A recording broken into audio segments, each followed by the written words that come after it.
Alright, I think we're good to go, so welcome back. This is Galaxy Gallery. Keaton is very angry, and I don't know why, but I'm gonna zoom out on this, and also maybe turn down the 3D World music a little bit, because it's Galaxy Gallery time again. So, if you guys haven't been here the past little while, something that I've been working on is, Keaton Booby Mouse Pad, so I'm gonna zoom out. There it is. That's what I'm gonna do. That's what we're gonna be working on tonight. So I've got a little bit of work done so far, as you can see, as far as the shading, but I want to like go a step beyond with like my usual rendering. So I'm gonna be trying some unusual techniques tonight. We're gonna be kind of flying by the seat of, well, I say us and our, but I'm going to be flying by the seat of my pants with some of the shit that I'm trying that I've never tried before. Particularly with the hair, because usually what I do, like I kind of have a process, right? I'm just gonna start by shading the boobies. Let's go. Booby shading. Like, I kind of just generally know what I do because I shade everything the same. I just kind of do everything the same thing every time. But these are, like, new techniques I'm going to be trying out, so wish me luck. I gotta go for a bit, because my mom wants me to order food. Okay. That's alright, Tori. I might actually head out here, too. Oh, shit, alright. I will hopefully be back, but for now... I'll probably pop into chat every once in a while. Alright, well that goes for all of you, I guess, then. Damn. I may pop back in, but for now... Yeah. Farewell. Bye, Tori. I'm still here, smile. Smile. I'm just gonna do the quick plug. You can find me literally everywhere as Straxtos now. It's, you know, updated. Then why do I still call you It's? I don't know. Call me whatever you want. So yeah, no, find me anywhere. Planning on starting Twitch streams in the next month or two. No way! By the way. Cool. Yeah. I got basically everything lined up except for actual stream art, so. Oh, whoa. Well, Look forward to you know who's taking future. commissions. If you ever want me to draw you with, like, massive boobs, you know who to talk to. You know what? I would actually be almost interested. Just to see what it'd look like. Yeah, I gotta use, like, the symmetry brush this time. Alright, see ya, It's. Right. Good night, everybody. Bye-bye. Right. Hold up. I've got... This is probably gonna be worse for my wrists, which is something that we've discussed quite a bit, but I've got, like, a Wii U stand from the gamepad, and I kind of sometimes put it under the computer to make it, like, more angled. I'm just trying to, like, make the webcam, like, physically taller so that it, like, reads my mouth movements a little more accurately. Oh, this is bizarre. He looks angry. I need to tweak this a little bit more. Just the eyebrows. It's in the eyebrows. Like, he kind of just has naturally angled ones, but I've got all the power in the world at my hand. So if I set these to, like, 15 instead of 35, what's that gonna look like? Okay, that's a little bit surprised, so I can probably make 25. It's probably good in between there.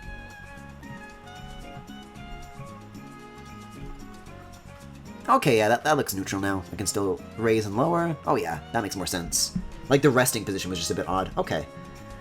We're good to go. Let's shade some boobies. Dog boy.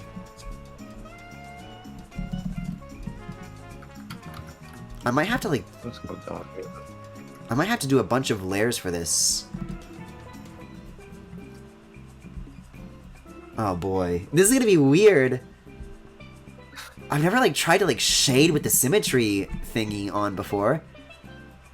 Yeah, I'll have to do, like, every time I want to do, like, a different, like, brush stroke, I'll have to do, like, a different layer. Because I'm gonna have to do, like, so much tweaking in post. I think I got this, though. See, this is gonna be interesting because there's, like, a template that I'm working with, too. I'll turn that on a little bit. This is what they sent me, and I honestly don't know if it's, like, the real thing or not, but it's the best I've got. So I'm trying not to be, like, super accurate to it, just making it, like, well-proportioned enough, and hopefully that'll take me as far as I need to go.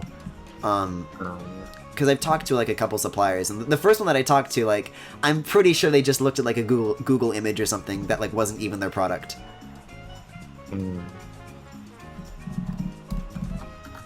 But, like, this idea is so based, I just have to pursue it. Yeah, I don't know what I'm gonna draw. I have some suggestions. I was thinking, since it is your birthday, maybe I will draw a little coal mine. I will allow this. I don't, because the thing is, I don't know if I could draw a game because the game doesn't really like mesh with my style as much, I don't think, but, you know, Corn's a little twink boy, so it's easier for me. That's true.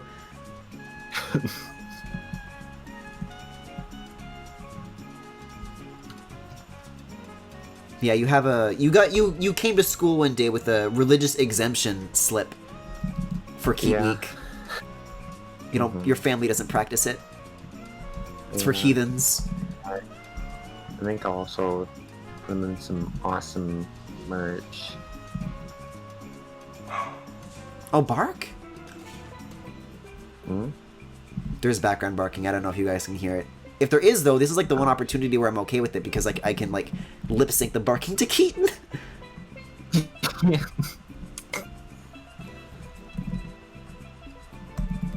I would think that my dog might go ham sometime, but I think he's just sleeping now. That's good. Anyways, how are you guys doing tonight in chat? Jackbox is a little bit fucking insane, so I didn't really get to talk about... Did you know that some people have days on other people's birthdays and they still have things to do and tell? I didn't. Uh-huh.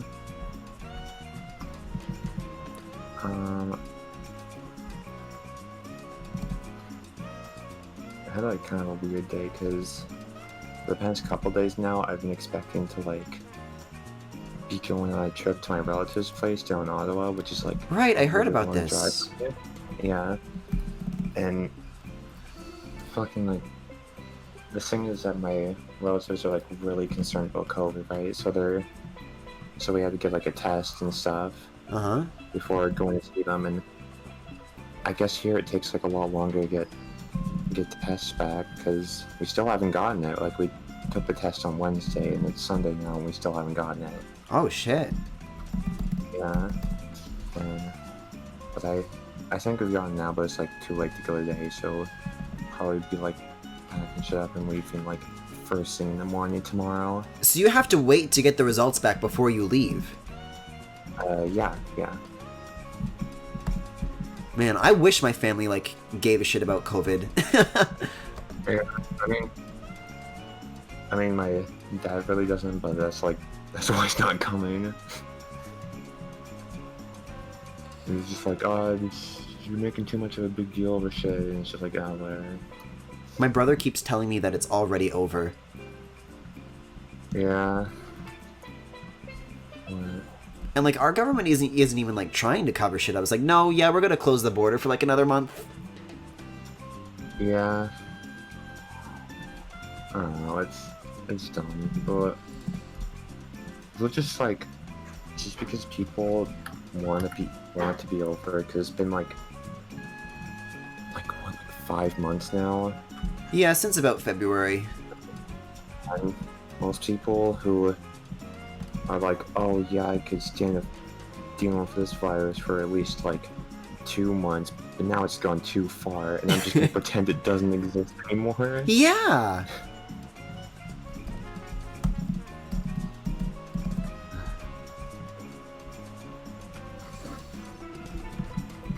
Now where I am, it's like gotten even worse, because before it was like kind of lenient because there's not really been any big Cases? and now we have to like wear masks everywhere, Mm. and that's being regulated like by the county. So yeah, shit kind of sucks now because people just don't give a shit ever. Well, yeah, I mean, it isn't here anymore, but I will say that, like, you know, he's our Florida man, and I've heard some horror stories already, man, so... Yeah.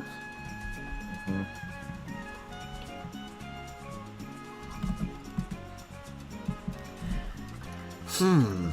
I wonder if I should, like, pull up the picture of Sonic's ass again, but, like, use it as reference, just in terms of, like, the lighting and the reflexivity. You could. I think I just might. F for the Florida man. You can see it. Imagine having one shot at life and you're born in Florida. Please don't make me laugh at this. You ever think about how Florida is spelled Florida. Femi, are you doing a bit right now, or are you quoting like a Facebook joke from like 2012? Is that when Florida was like a big deal?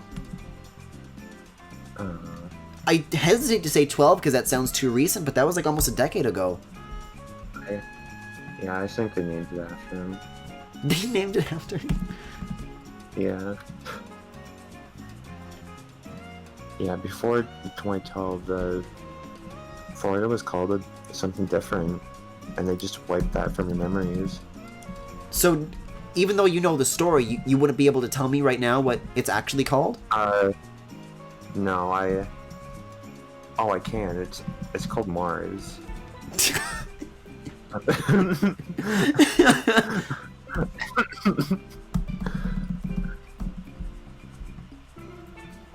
That would explain a lot. Yeah. No, just a chunk of Mars flew to Earth, and they're trying to disguise it as just another state. That explains so much. You think they named the state after Florida? Well, I mean, he's involved in the alien cover-up, so. Yeah, and all the radiation is making the Florida people go crazy. The Mars radiation? Yeah. Okay. Like the Mars gas. Florida snapped his fingers and wiped Florida's real name from the collective human memory.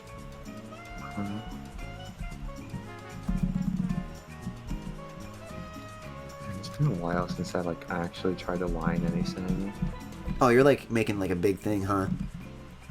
Yeah. That's cool. Hold on.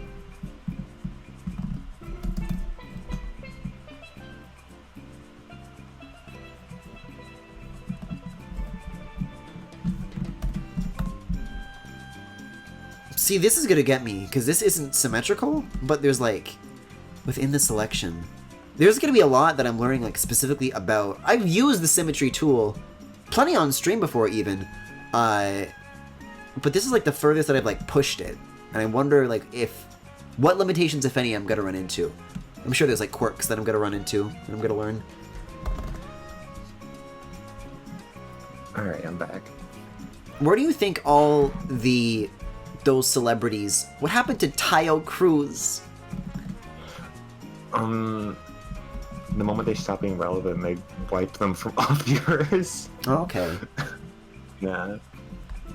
It's kind of fucked up, but that's showbiz. Usher stopped being relevant too, but Phil Spencer keeps him around to... Every time somebody shows the Happy Easter Xbox, that's a live stream from Phil Spencer's house. Uh-huh.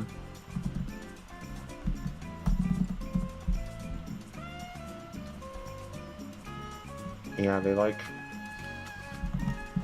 put them against a giant disintegration beam when they're no longer relevant, and people who are still relevant can jump in and save them from the brink.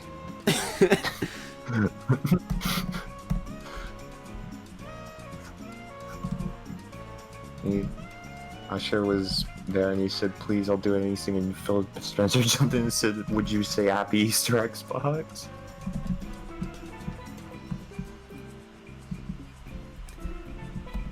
I'm gonna make this little... I feel like I made this little diamond-shaped area a little bit too big, but it's too late to go back. This is the thing is, like, over the past week when I've been, like, thinking of doing this, I had the rough done for a while, and it was, like... I really had to, like, hold myself back from working on it. So, specifically where I am now, even though I'm shading the titties first things first, which is pretty conventional for what I do, I started doing some, like, crazy shit with the hair. I wanted to make it look, like, way more rendered than I usually do. So, actually, I think that finishes the titties, so maybe that's what we'll get into right now. Those are probably good enough for now. Although, if you guys have suggestions, this needs to be perfect. So if you see a thing out of line, you gotta tell me. Before I print 5,000 of these and get stuck with like a tiny little art mistake. Alright, so... doing a different process and being worried about perfection in your artwork company. Well, I'm worried about it plenty ordinarily, but, you know, I really want to make this look like something that I would, like, commission from somebody else. Like, Just yeah. ticking all the boxes of, like, taste and quality. Anyways, so, as you can see, there is a hidden folder here named of Rough Hair. Take a look. It's purple. It's crazy. So what I've done here is create a little bit of kind of like a luminance thing. You can see a little kind of gradient thing on the side here as well. And so what I'm doing is I'm using the color picker on this and creating like a lot more like 3D depth with the light and shadow here. Is there any reason there's a bottom part? With the template? Yeah, this is technically going to be cut out, so I'm probably not going to be like doing too much detailing there, but as you can see there's like, I don't know how exact it's going to be, so I wanted to make like, may as well finish the shapes, you know, in case I ever want to A, reuse this for anything else, or B, in case these margins aren't perfect and there's like, it goes over. I don't think it's going to go that over where all of this is going to get used, but I want to make sure that like all the margins are safe. Because it's kind of a, like a not very helpful template. But I think I've been able to work with it. I think the proportions should probably be about right. Honestly, though, you might be right with you might be onto something with this Florida is an asteroid theory. The asteroid that caused the Cretaceous Paleogene extinction event, which wiped out like 80% of species, landed in the Gulf of Mexico, which is very close to Florida's present-day location. That explains a lot. Okay, so that's step one. Step one is getting this purple shit here. I gotta open this folder. So that's the mapping. Then we've got the highlights. So I found a brush, and by found a brush, I mean scrolled more than 3 brushes down the default brush set list. But I found this, and I think this will really help give me like a bit of a hair texture.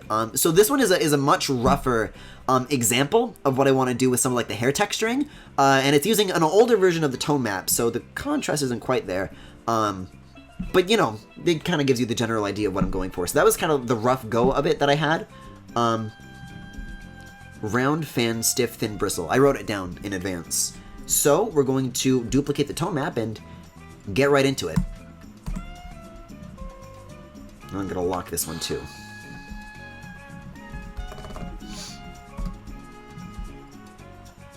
Let's see. So round, fan, stiff, thin bristles. Round, fan, stiff, thin bristles. Okay. And then I'm going to use that on the smear tool. The impact also happens to be a key event in the dead space theory, which is the reason I know about the impact's location. Huh. Oh shit, I'm out of water. Well, hope I don't need to be hydrated for the next 4 hours or anything.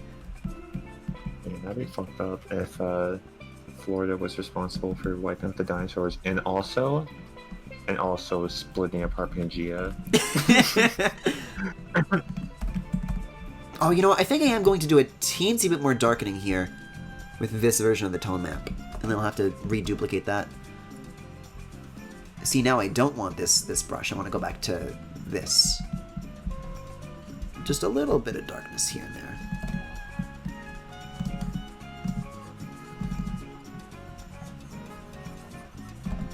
There we go, okay. I'm hoping to like retain as much of this contrast as I like possibly can, because again, I kind of don't know what I'm doing, so we're gonna all be finding out as this goes. Yeah. It looks like he has jelly hair. I do. What if your hair was like grape? Grape? Yeah, grape. Then I would eat it because I love grape. Yeah, but then you'd be bald. Didn't think that far. You're acting apparently thinking not considering the consequences. Oh, that's cursed. Oh.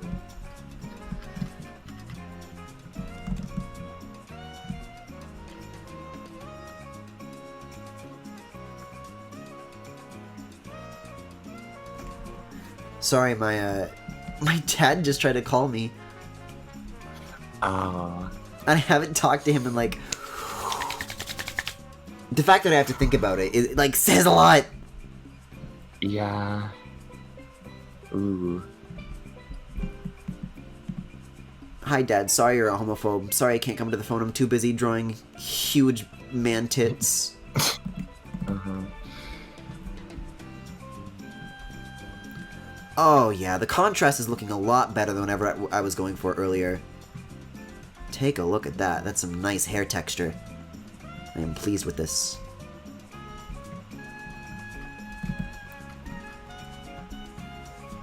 Yeah, I think this can work. I think this can work.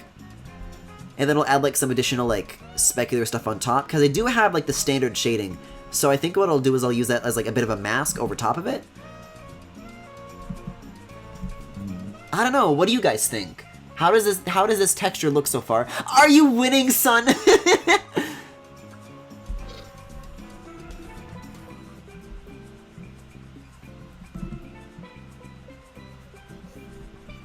Another fucked up thing, though, is that a lot of the big asteroid impacts happen, like, crazy fast, in a way that people don't really have a good concept of.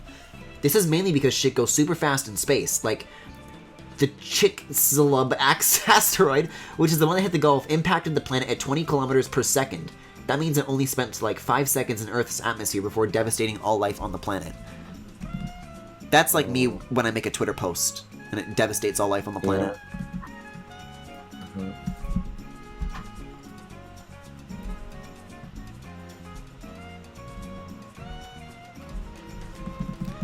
I think it might be accidentally pulling in some, like, outside stuff, because I am noticing, like, if I do this, then it, like, smears some dark stuff from outside of the selection. So, not necessarily quirks that I'm discovering about the, symmetry tool just yet, but I am noticing some weird stuff about the smear tool, as far as working within selections. Okay, I can, like, kind of go backwards, though, and try to reverse course. Yeah, that's a bit strange. Oh, you know what? Let me get rid of the line art, though. It's because there probably is dark stuff within the selection. Yeah, okay, that makes a bit more sense. Let me brush against that, actually, just to completely eliminate it. And then if I do this from now on... No, it still gets dark. Okay, never mind. I'm out of ideas. It's not a big problem, like, yet, but something to watch out for sure.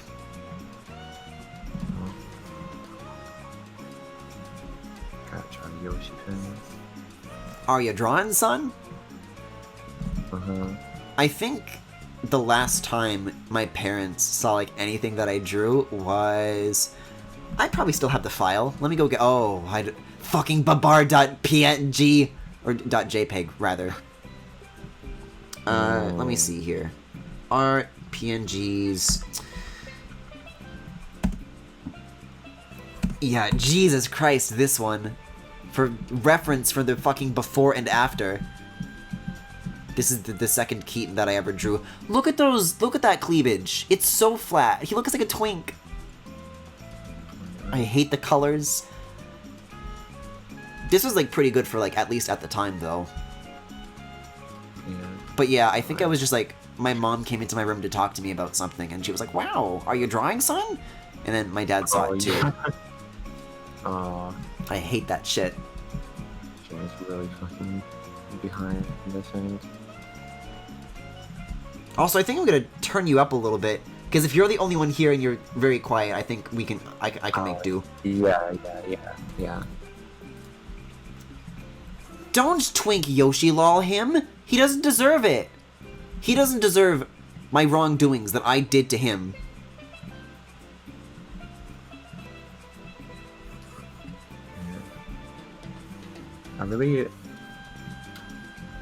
I have like a problem where I'll try to look back on like old art I did and be like, oh, I'm so much better now, but then I have to like look back on art I did when I was like 14.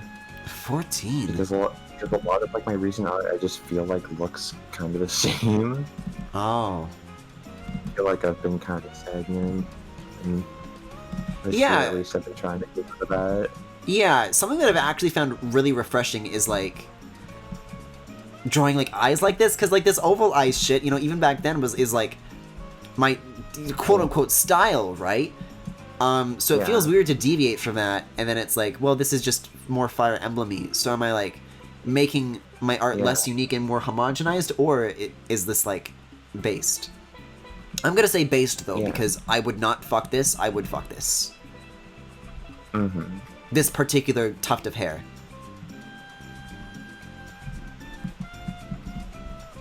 That's why I've been doing like a lot of profile shots a lot recently, because just like, I don't know, the way I draw eyes and like draw, kind of like do the depth of the face in that one seems like it really is kind of unique for my art, and I like that. Yeah, like I've done this a couple times before, like for like the BRB and stuff, for example. But yeah, this is definitely going to be like, I think if anything, more of a challenge of how good I am at lighting, because I want to make this look like really rendered. And I think I'm really happy with the line art and the flats of this. This is really gonna make or break, so we'll see.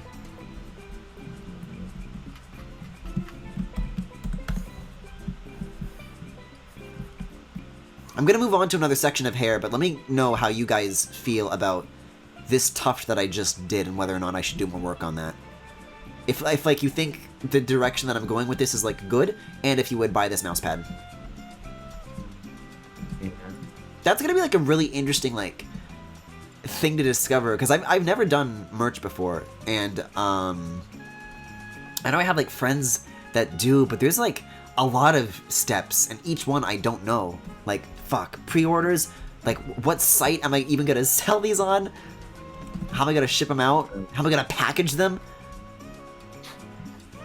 I've never like really gotten into doing merch because one, like, I don't feel like I have stuff to make merch of beyond like my own characters and stuff, and also just like, I don't know, I guess I just never feel like my art is worth selling like that as a product. Well, that's what's been holding me back for so long, is that like I've also had like the perspective of, oh, this would maybe one day be a really cool thing to do, right? Yeah. But I feel I wanted to try this out, and I'm kind of liking how it's looking, so I don't know. I'll at least try it, and then if it does well, then maybe I'll do more stuff like this from now on, but, you know, we'll see.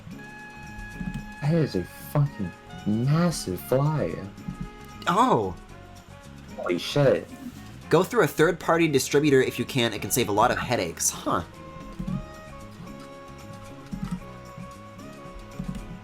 Okay. Oh well. Oh well. I would never be able to say, oh well, if I saw a bug and it just got away. Uh-huh. Well, I can't hear it anymore, so... What the Hopefully fuck? it's gone. Oh, yeah, wait, whoa, whoa, whoa, whoa, this is weird. Oh, there's like a white line within all of this. Why is that? I've got to eliminate it. Yeah, it's like dragging in like the absence of color from the outside. Oh, yeah. It's bizarre. How am I gonna get around that? Is it a smaller brush or what?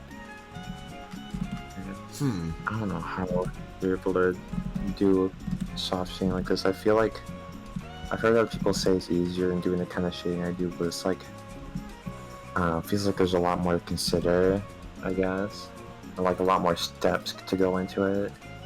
Not really. I do a lot of layers for things like the hair, and then I just kind of merge it at the end. But I feel like I basically treat this the way somebody would, like, flatter shading. Yeah, I guess. Especially because, you know, I have no pen pressure, so every time I want to make something like a little bit lighter or a little bit softer, that's like an active choice that I have to make. Otherwise, it's 100% just a very wide and, you know, blurry brush. And that's about it. Yeah.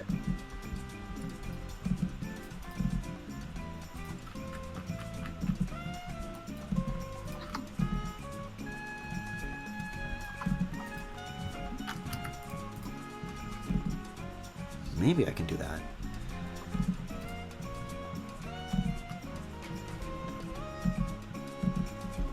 Yeah, I'll just have to switch to a smaller brush. That doesn't make the line art look weird. No,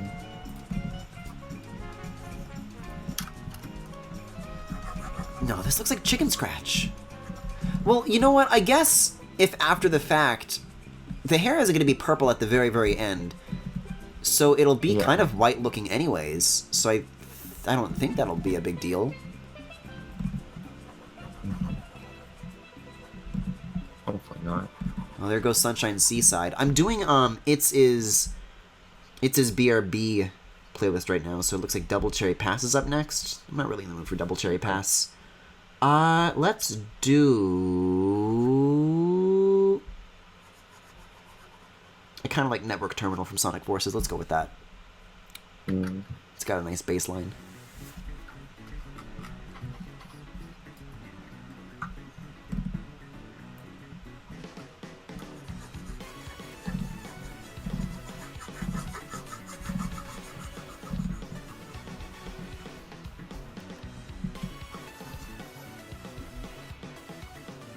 Best way to get around it is to change the brush because it's got a setting related to that, but I don't know how brush settings work in Photoshop. Oh!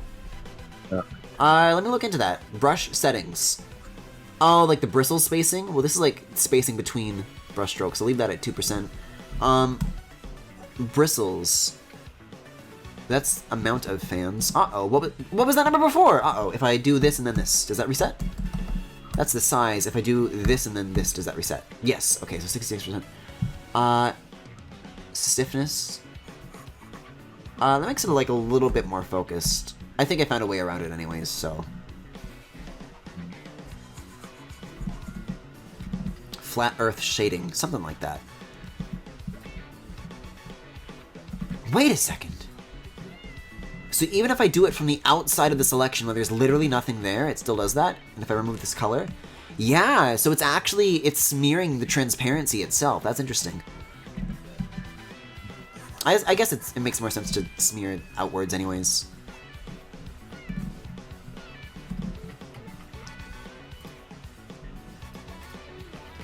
Just kind of goes. I think we got enough colors on this. Are you like already done? I mean, I'm done aligning now. Holy moly. I This took me like weeks to do. Well, I mean, I'm kind of rushing this because I have to like. You're not gonna be able to be here? Sleep, like, Right, okay. You know? Yeah, because I gotta wake up like real early. Damn, that's powerful though. Yeah. I wish I had that output. Imagine if I could make something like this in like an hour. The difference is just like the energy. Like I have not drawn shit in so long because I'm just not feeling it. Oh really? Yeah. Yeah, like the past month I actually was feeling like a really big burst to do art, and I still do feel that, but man, my wrist was like awful like throughout early August, and it's like good enough where I can like work right now, but like I love being 22. I love having my career over before it even started. Is there what's the keyboard shortcut for? Oh, there is no keyboard shortcut for Smudge Tool. Shortcut.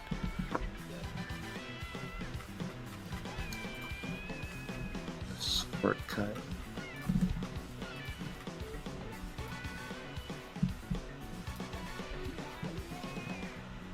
I guess I can just be late.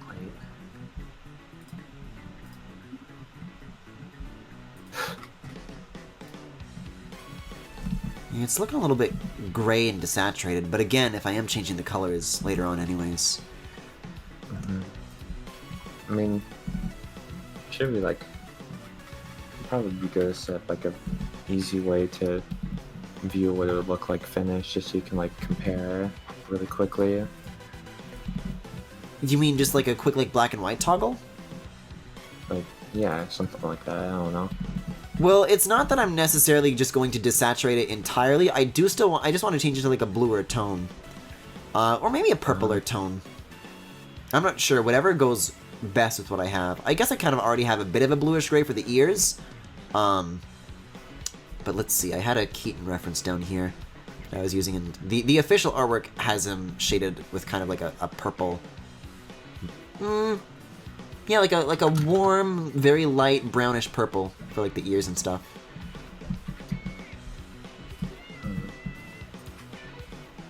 So I kind of went with that, and then went much further with that. Because the first time I tried this, it like wasn't as contrasty, but that, you know, that's what gave me the knowledge. It's like, okay, so doing it in that method is not going to work. I need to like change it up. So I want to get to like really bright whites and really dark blacks towards like the inner shadows and the outer edges. Just a lot of contrast. And then the smearing will kind of like make that like stand out against each other. It'll be like a lot more stark. Mm-hmm. That's what I'm hoping anyways.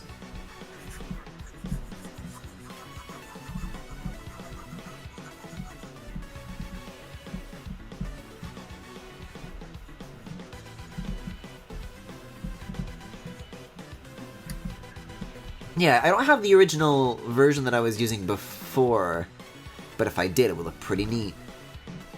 Well, I mean, it wouldn't, but it would help, like, show the difference between what I was doing before and what I'm doing now. Yeah.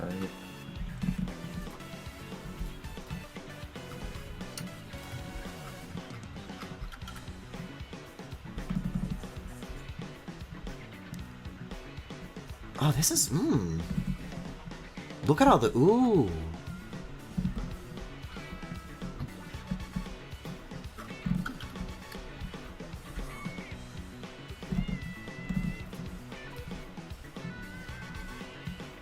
Yeah, I want to start from this side because the 3D shape of this is actually really fun to experiment with. I haven't tried like a crazy new art technique like this in a while. Hmm. I wonder if this is something that I'll one day offer as like an extra tier on my commissions. Because I think mine currently top out at like $36. Oh yeah, I feel like for stuff like this, I feel like I was really kind of underselling it. I don't know. That's always been something that because I already get very few commissions as is, which makes sense because the economy's collapsed. But just like understanding the value of my own stuff is like that's been tricky between like balancing demand and actually like paying myself fairly. Because I remember the old way I like looked at like how to price my own art. It was like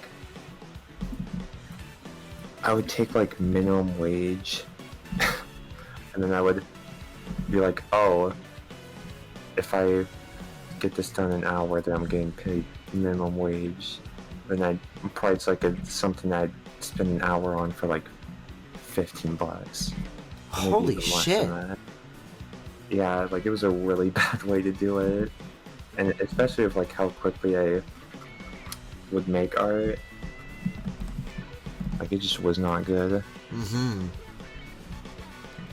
I feel like I should, even still, like maybe try this my art a bit more. Well, you know what? What I've always heard is that even if it's something that you can get done in 5 minutes, like the practice and the training that it took you to do to like get to the point where you can do it in 5 minutes, that's also what you're kind of paying for. Yeah, that's what I've heard. That's what I've tried to take note of.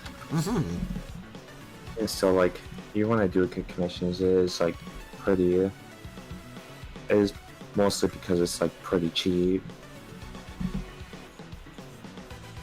Like even though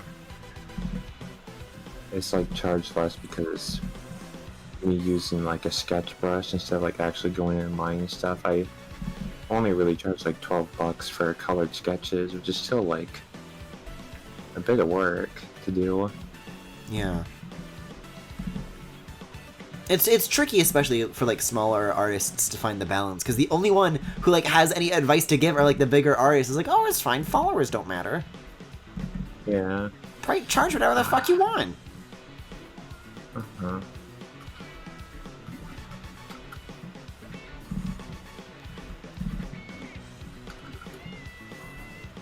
This is it kind of sucks because like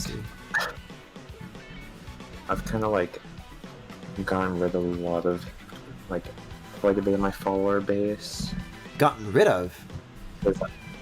Because I've kind of like intended to switch from like my art account to my main one. That's like a new account, and I usually just put all my art there anyways. And the reason I changed it was because like my parents would fucking like stalk that account. Oh god, yeah, mine were the same.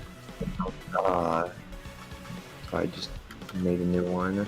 No, yeah, like before I've gone by current username, you know, you'll notice that I don't actually say it out loud that often, is because, like, every time, like, I had, like, an at and my parents found it, they would, like, get mad about what I was, okay, I'm like, I guess I'll just tear up my entire online presence and go elsewhere. And because the kind of, like, I tried not to worry about it too much, but this straw, like, broke channels back was that I essentially got outed to my mom because of that. Yeah.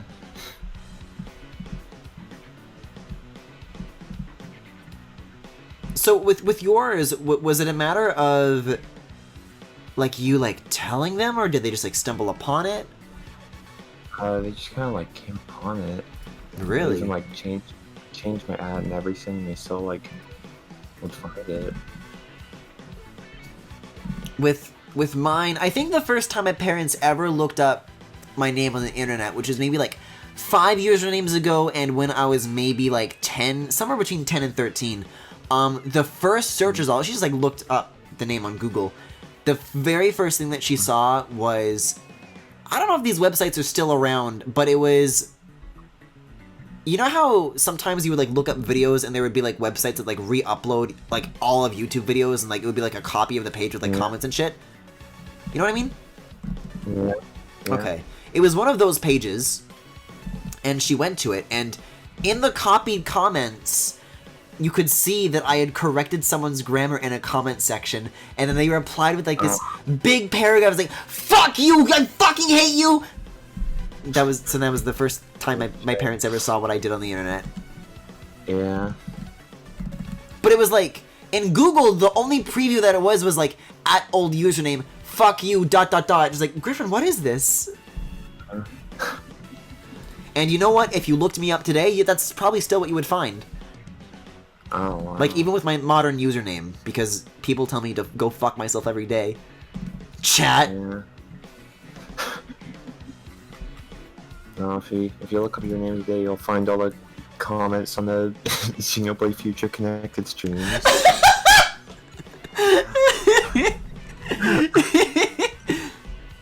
God! Xenoblade fans get so angry at those videos. I think it's kind of, like, good. Another factor with commission prices, especially if it's your primary income, is that it's often freelance work, which is less steady than, like, an actual job. Freelance rates usually take whatever the rate is, plus 50% or so as part of the calculation. Like, yeah, that's the thing. Like, minimum wage, what your scaling was doing, for example, was, like, minimum wage is, like, you know, if you work a full time, that's, you know, the minimum thing required to live. But if you're only doing, like, a sketch or two a week, then, you know, doesn't add up to much.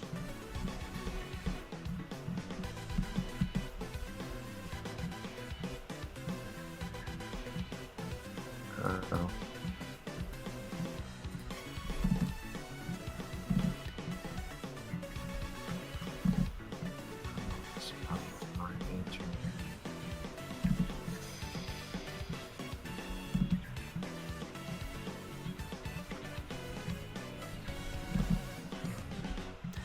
I'm trying to, like, bring some of this smeared stuff down here. For some reason, this is, like, the one thing ever that doesn't want to smear. I'll put, like, a little bit of maybe this level of purple in it, and then I'll switch off of this brush for this tool. And I'll just sneak a little bit of that in there. And no, brackets are not size. Stop it. Stop it. Stop it. Close that. Brackets. Thank you. I think my internet fucked up with something, but I'm back now. Oh, okay. Yeah, you were, like, mumbling, and I'm like, am I talking over you? Like, what's happening here? Yeah. No, I couldn't, like, hear you at all for a while. Oh. Yeah. Oh, I think I'm... Oh, well. I also think I'm done doing this. Oh, with the corn thing? Cool. I guess you can pop it in the art channel. I'll take a look at it at the end. Yeah, I heard during Jackbox that a couple of people wanted to do, like, birthday art tonight. I guess I'll look at it at the end of this instead of, like, Animal Crossing, because I get a feeling it's probably going to be more related to what I'm doing right now than anything that happens then, or during Klonoa if I dare to do it. I mean, this art specifically has a lot of cool references to the Jackbox stream. Oh my god, the fucking Yoshi shit, I bet! At first I was like a little bit worried, like this, I've had better Jackbox streams than this is a little bit, whatever. Uh-huh. It went so off the fucking rails towards the end, oh my god. It was kind of crazy. Yeah, I don't want to spoil it too much for the VOD audience, but I think there are a few streams that I would recommend. Maybe skip around that one a bit, especially because, like, half of it is screaming and insanity because of the art that happens. But, you know, I think you can probably, like, skip past, like, half of just, like, the, just guessing what to write or draw or whatever. I mean, just edit out those parts where we're just fucking drawing in silence for a long time.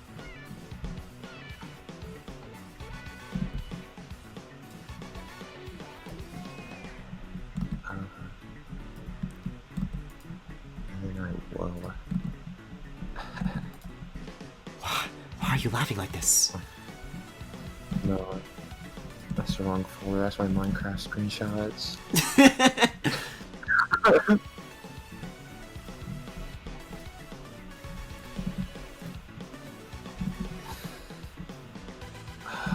And like, trying to open this folder takes so long because I have so much shit. Like, I took all my art over like the past 2 years and just dumped into one folder. Oh shit. You're not on the APFS game? No, I really should organize it more. A part of the reason advice given to small artists / freelancers is difficult is because figuring out a sustainable / fair commission / work rate only really works / is relevant if you have regular work / commissions. Right, exactly. When you get commissions regularly, then you can do the math of, okay, if I increase my prices 2x and lose half the work, then I still get paid for half the time. Whereas if you don't have regular work coming in, there's really no solution to make it sustainable because it's almost by definition not. Yeah. Yeah. Oh my god. I think I'm going to go to sleep though. Oh, you're wrapped up? Yeah. Alright, well, thanks for stopping by. You want to plug your stuff then, Robin? Yeah. I guess my art Twitter... Don't tell Robin's parents! Yeah, don't. My art Twitter is at ricecream_art on Twitter, or just ricecreamart, no underscore, sorry. And then my main account is ricecream, but with an L instead of an I. Oh! Yeah. That gets me. I had to do the same thing when my Twitter got fucking destroyed in like 2018. Yeah, the original ricecream has just been taken by like this fucking account that was inactive since like 2010. Holy shit. But then when they started doing that thing where it was like, where Twitter was like, oh yeah, we're gonna start like stripping ads off of like accounts that have been inactive for a long time, then they tweet again and just say yes or some shit.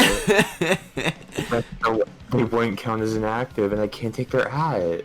And I was so pissed. Even then, the last I heard, I think in December 2019, is that they turned back on those plans because with like inactive Twitters, the question that everybody started asking was, well, what do you do for like accounts of deceased people? And so they said that they wanted to make a way to like mark someone as deceased or something like that and like have them be exempt from that system, but they haven't come back with like what the solution is going to be.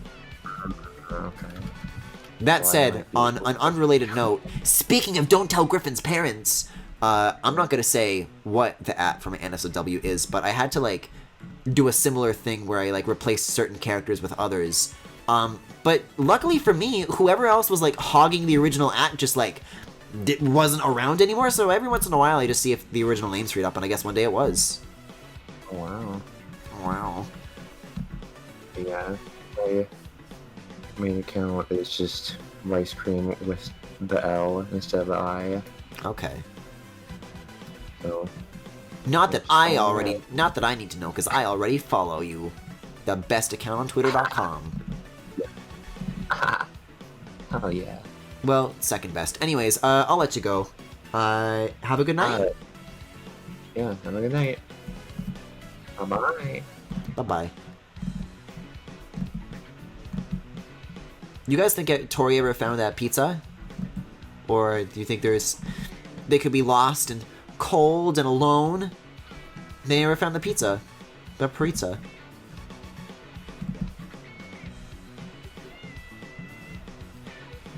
God, it makes me sad that, like, as far as Fire Emblem Three Houses goes, I'm never gonna see Yaritza ever again because he's only in one of, like, the 5 routes of Three Houses. But boy, y'all really liked calling him Germa Pizza, huh?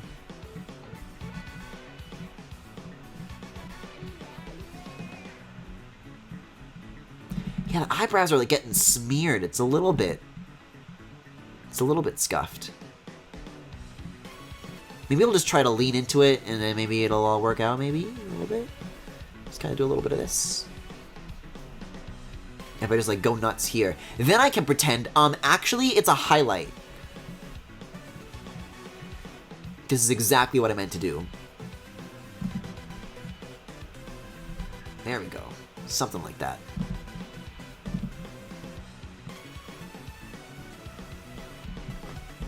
But that kind of just means doing it isn't sustainable, unfortunately. If you're trying to do art professionally as a freelancer at that point, I think there's viable arguments for doing work extremely cheap / if you don't have any work, but still working cheap doesn't necessarily mean you'll get work in the future. Yeah.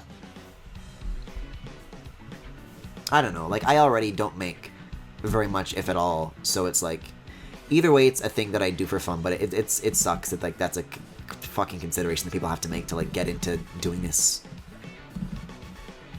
I don't know, that's always why I, like, hesitate to call it a career, because, like, again, that's another one of those things that, like, big artists will be like, well, don't call yourself aspiring, because if you're trying, you're already there. But I think sometimes the distinction of, like, oh, you know, even if this isn't, like, what I want it to be, I'm still trying, is, like, I don't know. I find the aspiring thing inspiring. But that's just me.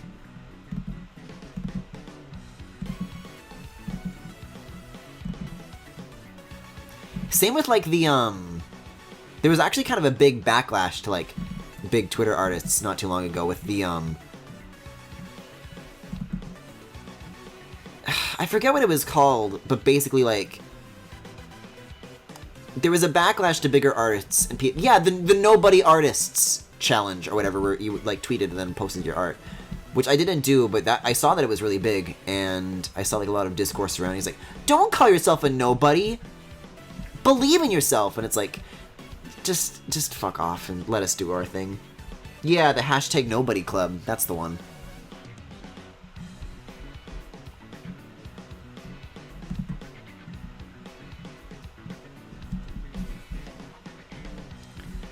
I'm always like, those are things that I always want to participate in, but I never do, and I wish I knew why.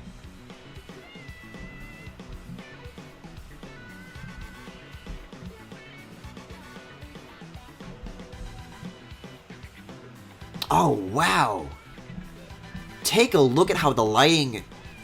There's a lot going on here in terms of, like, the colors that were already there, and the smear tool is really allowing itself to just go nuts here. Like, look at this. Look at all the contrast. Look at all the variation. Again, this is not called a tone map. I think it's just a lighting map or something like that. I have art friends who go to art school that, like, use these terms. I'm like, oh, that sounds kind of cool. I'm gonna say these and use them the wrong way now to make myself sound smarter. Luminance map? I don't fucking know. Brightness map?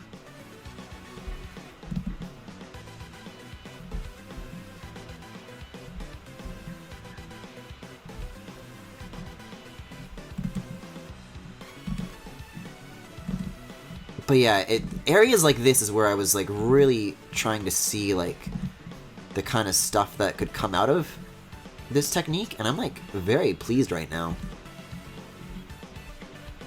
It's pretty cool. Oh man, and this too? It's looking good. If I dare say so myself. Though, building a follower base or whatever is definitely a factor for media creation stuff, from what I've seen. Main factors for income related to that are your, like, platform clout and then your ability to monetize that clout, so followers definitely help. Many people who say they don't matter either actually don't understand platform dynamics or base their understanding entirely on their situation where their monetization model isn't tied solely to following. Yeah, or it's like different sources, because like I'm gonna be honest, it's a hard game to get into, because platforms themselves, you know, over the years there's always been like different rules to follow. It's like, oh yeah, if you want to like make it, then this is what you do. But of course, these platforms that we're all on are like, you know, ever changing, and so, you know, I think there was the space to become like a big artist on Tumblr back in the day. That's not the case anymore. That game is gone after what happened in 2018. Like, that's just something that I've never heard of happening since that ban. So Tumblr's off the table. Twitter's discovery tools for even like finding new people to follow are just like terrible. So it was already kind of a bad translation, but like the rules for that are always changing as well. I think it's probably still possible to do on Twitter. I've seen artists do it on Twitter, but you know, I think just for like specifically fan artists or whatever, unless you're like doing like, if you're mixing art with shit posts, I don't think you're really gonna get anywhere. You know, points to Baba number 5, for example. I've certainly been on both sides of, you know, this all or nothing kind of thing.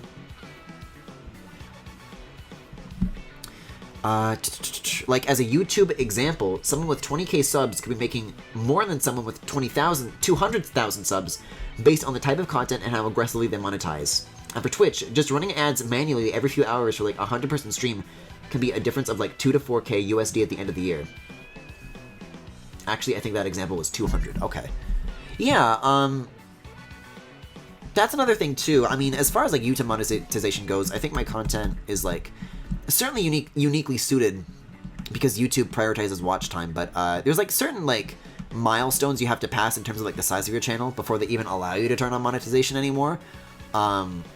And I was surprised because you need like 60,000 watch hours, I think, over the course of maybe a year, or it's 200,000 watch hours, something like that, and then 1,000 subscribers to qualify for partner. So the subscribers thing I'm way far from, but every once in a while I peek into the analytics. I like looking at graphs, and I find myself like kind of surprised by what the numbers wind up looking like sometimes. I'm like, wow, it's coming along pretty well. Twitter discovery actually isn't that bad, especially relative to platforms like YouTube. Well, Femi, I'm gonna throw an example at you of how I used to browse Tumblr and how that is no longer feasible now.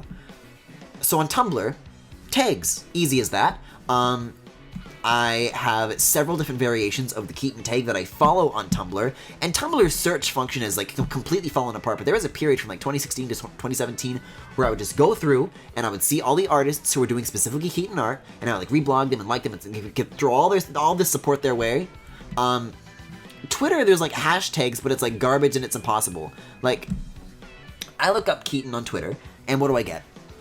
Buster Keaton, Josh Keaton, this one stupid fucking account. You guys have seen those like viral posts, right? Where it's like, I showed an AI 500 hours of VeggieTales, and then it's like, just as like a tech industry buff, AI can't do that. This is somebody writing a joke. And that just infuriates me. I think that dude's Keaton Henson, actually. And it's like, I don't use the mute function, but I actually tried to do it, and like, muting doesn't work with search results. So whatever it is that I might be searching for on Twitter is just like buried in this deluge of shit that I don't care about. And the same goes for like English or JP. Like, you look up, you know, Keaton, you're gonna see all these like actors and like shit that doesn't matter. You try hashtags and it's gonna be old art. And yeah, they don't show it in chronological order based on time, so you can't even get like the latest art to you. Tumblr used to let you sort by popular or most recent. That's gone. But yeah, even if I look up like Furanaru on Twitter, then it's just, you know, Japanese people wearing flannel clothes for the most part. Or just like talking about gacha games, but even then it's so hard to discover shit. And I can see that it's out there, because sometimes I'll stumble across shit, but like, I'll cross-reference, and like, the rare art that I do find that like in theory, it's got the name in it, it's got the content, it's got a photo, it's sorted on this date. I use the search function and it like doesn't show where it should. So I don't know about you guys, but I've tried, like, I'm not even complaining about this from the perspective of like an artist. I'm like, oh, I'm not being seen, blah blah blah. As the perspective of somebody trying to find art. So I have to imagine for other people it's also a huge pain in the ass. Also, Sonic Forces music is over. Let me get something else going here. Let's see. We got Hollow Knight music in here. I'm not going to listen to it. It's Raining Somewhere Else is in here. That's a inspired choice. I like this one. I could use some like good rain noises. Twitter discovery is sort of fundamental to the platform with hashtags and retweets. The biggest thing with getting quote-unquote discovered on Twitter and blowing up is manipulating those systems. Huh. Trends recommended for you has absolutely nothing to do with my fucking interests. The best way to do that is to write popular hashtags, post regularly, like daily or multiple times daily, and make sure the hashtags you do use are unique. That shit's beyond me. For sure, this explains a lot. Kind of like what the K-pop people do to keep tags trending. Huh. It's a different ballgame. I just wish that there was a website where it's like, okay, this is something that I'm interested in. Please show me every post that uses this word. Because, like, Tumblr used to have a form of that. Twitter seems to suggest that that function is there, but it's not. And I guess Pillowfort is pretty close to that, but it doesn't have the scale where there's really a lot of content to see quite yet. But, you know, I believe in it. So we'll see. I mean, I'm on the beta right now, but when it comes out, I'll let you know if it's any good. But I think right now that something like that just isn't in a state to see whether it works. Because something like those things really can only work at scale. God! I fucking love Undertale music. Let's go. Also, posting more regularly is a big factor. Well, I don't do, like, art posts regularly, but because I stream basically daily, and I tweet out those little announcements, like, would that count at all? As far as, like, daily posts? Because people, like, retweet those and like those every now and again when I post that on, like, going live and stuff. Oh, hello, Doc. That's, like, the opposite of me, because if someone posts too much per day, I don't follow them. Yeah, I mean, I do think that, like, there's a very helpful feature that Twitter has called, like, turn off retweets or something like that, so that it only shows you, like, that person's original posts. And that I find a very helpful tool to have.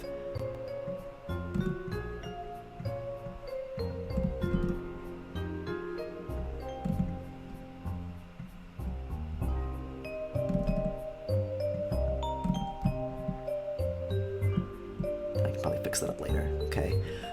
Anyways, guys, I think in terms of, like, all this scribbly stuff here, this smearing stuff with the hair, I think we're done? No, there's a couple over here that I've yet to do, but feeling good about this.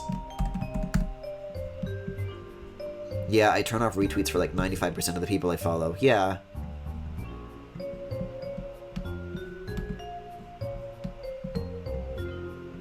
I'm a millennial, so I like having a constant feed of information stuffed down my throat, so I don't do that myself, but, like, boy, there are some people who retweet a lot, and even then I've had to, like, be like, okay, this is, like, I'll just turn this off now. Because, for example, hashtag nobody artists, you may just get, like, an extra 10 people, but recent followers tend to have algorithm priority, and it also means 10 new vectors for further transmission via retweet. And there's a chance with any popular tag that you could get 1,000 from the tag or something. God, the way we talk about things like this, it really is... sounds like a lottery sometimes, huh? But even the McDonald's lottery can be rigged.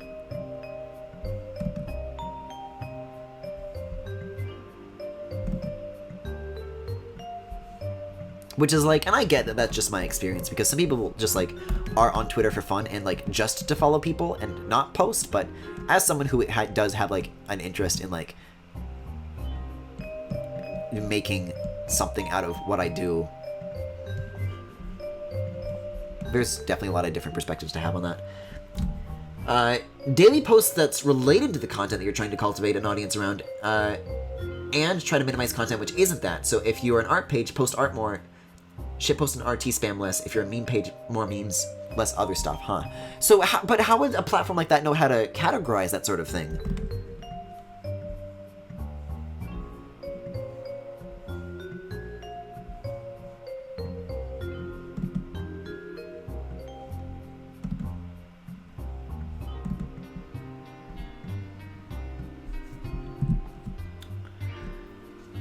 Also, to some extent, you have an uphill battle in other ways because a lot of your content is more niche, like Fire Emblem content. I mean, it is very much a lottery, yes. Yeah, that's something that I try to branch out into because, you know, sometimes I draw sexy Keaton mouse pads, and we'll see how these do in the market. But, like, something that I did try a little while ago was, like, you know, kind of taking a break after Keat Week, so I was, like, drawing, like, some Pokemon stuff. I was doing, like, Pierre's and Ryan, and I was doing, like... I did an Incineroar thing, and that didn't get very much interest on Twitter, but that fucking blew up on Fur Affinity. I mean, relatively to how many posts usually do on that site, so... yeah, sometimes it's just kind of riding trends, too. And Incineroar is kind of just one that just never dies as far as that certain demographic. Alright, well there's the tone map for the hair, so... let's actually see what the next step with this is. Like, great, I drew the hair, what now? I guess I'll dive into the adjustments here for, like, hue and saturation and stuff, and we'll see what to do with this. Like, I definitely will desaturate it a little. Ooh!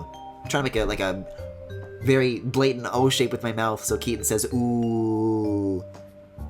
See, it's really in the lower lip, you gotta curve it. Ooh. Basically, every platform operates like a lottery to some extent, so there's no truly reliable way to blow up, but there are ways to maximize your chances. Yeah. Oh, that's looking nice. You guys seeing this shit? That's what I call texture, baby.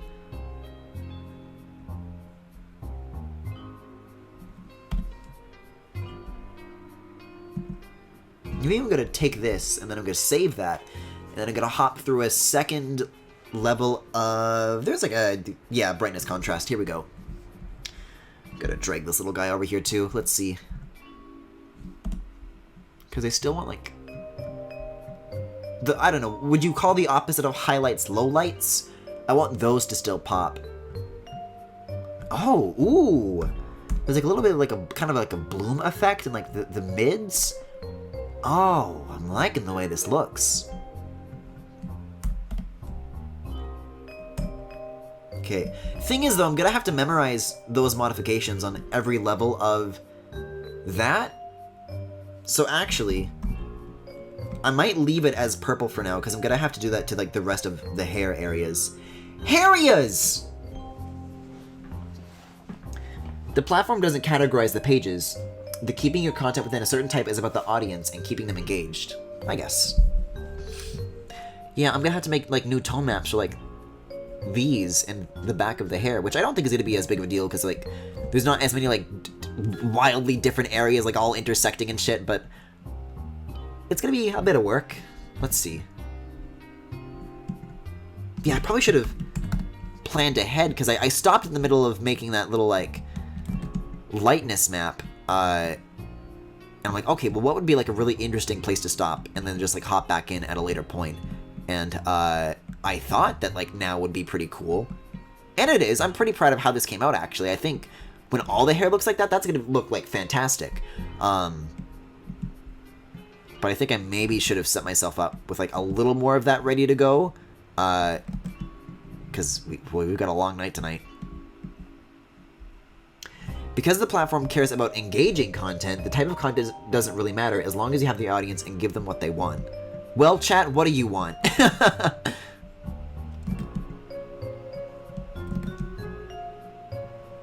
And then the next time I glance at chat, I'm just gonna see a wall of, like, stop, stop, we want you to stop.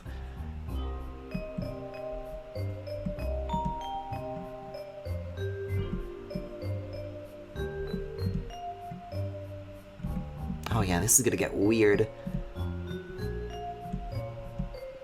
And even though it's like, this is generally symmetrical with, like, the ears, I won't be able to actually use the symmetry tool because I have no idea what like the line or the angle of symmetry is. Oh, you know what? No. Wait a second. I think I used the symmetry tool when like drawing the rough, but I think when I aligned this, there's like technically tiny differences between both sides. So if I were to compare them, I don't think I would be able to duplicate it. Not that it matters anyways, because they're pretty simple shapes. Okay, I kind of actually meant to do the inside of the ears, but I guess we're doing this instead. Let's see. Well, I have my little map here, so let's dive in and get started. Before you get started, you need to get started. You do that through an internet spider.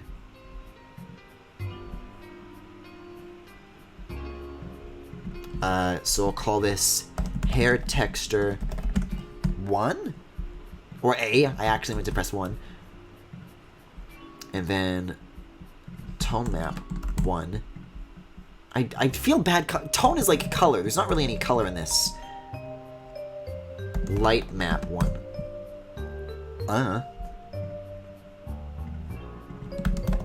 Light map 2. So we're probably going to need 3 maps in total. 1 for the ears, 1 for the hair, 1 for the back of the hair.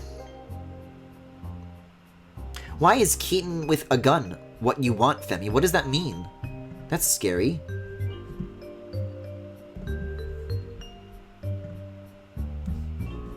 Oh, I just noticed that Discord booted me out of the call that I was in earlier.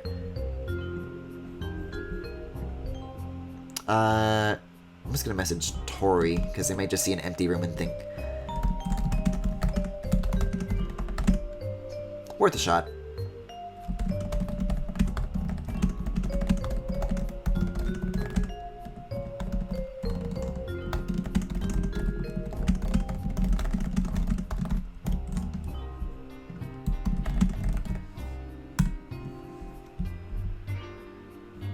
What was he doing? Right.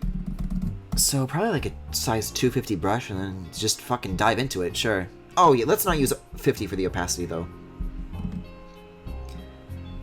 Yeah, this is gonna be interesting. I think I'll actually start with something a little bit like this. Yeah, we'll just use like all purple as a base. What if he was purple? And then, yeah, we'll just kind of build the rest on top of that.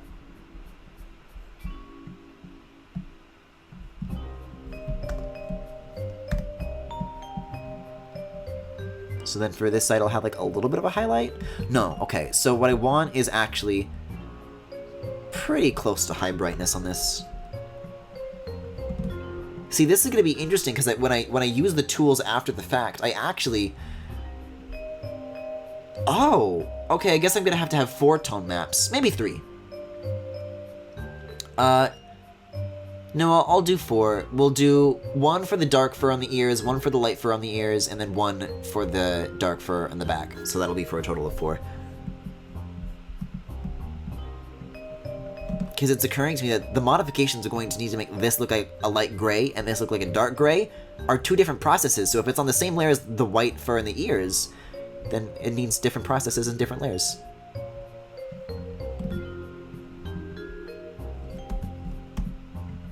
I think I might just invert the brushes here so I can swap between those really quickly.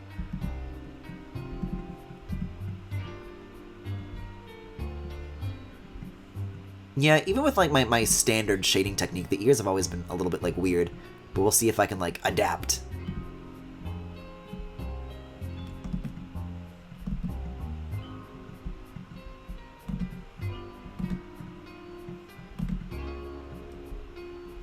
Yeah, I mean, the goal for me was to get this done by the end of the stream, but like, not that that's like a hard goal or anything. I'm just thinking more along the lines of like, I think either way, it's probably gonna be something that'll like wind up sleeping on before like actually getting these made. But I don't know. When we're a little bit further along, I'll ask you guys for your advice on like how rendered this looks / ought to look. Although I guess you can feel free to offer that advice up now, you know, before I make these permanent decisions. That'll be a pain to undo. I guess in summary, if you want to get more commission artwork, followers could help. If you want more followers, participating in hashtags, posting more, and having less niche content could help. The best course of action for that is to try things and see what your current following responds best to, then do more of that. I guess the people want Baba number 5, don't they?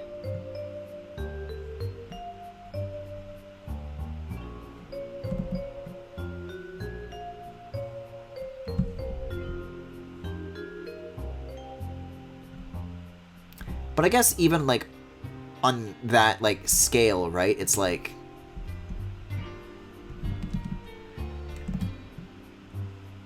something like that, I can't just, like, literally make it again and have that happen, because Baba was, like... that was more of an example of, like, okay, well, this is kind of a trend. This is what people are talking about at the moment, and I'll do something about it. Not that that's what I, like, set out to do. I was just literally doing dishes, and that came into my head, and, like, I'm gonna make this now. So, like, what's next? A little bit of Fortnite in my life. Also, tag your art. If you have art of a character, tag their name and the game or whatever that they're from. Yeah, I am pretty inconsistent with doing that, come to think of it. That's pretty good advice.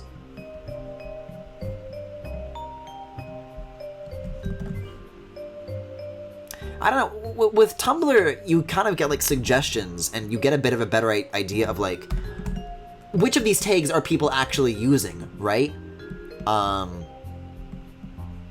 So it's like, there could be like 50 different tags when you try to do the name, but like, it'll organize them as like, oh yeah, this is the one that people actually use, this is the one that people will where your stuff will actually get like looked at.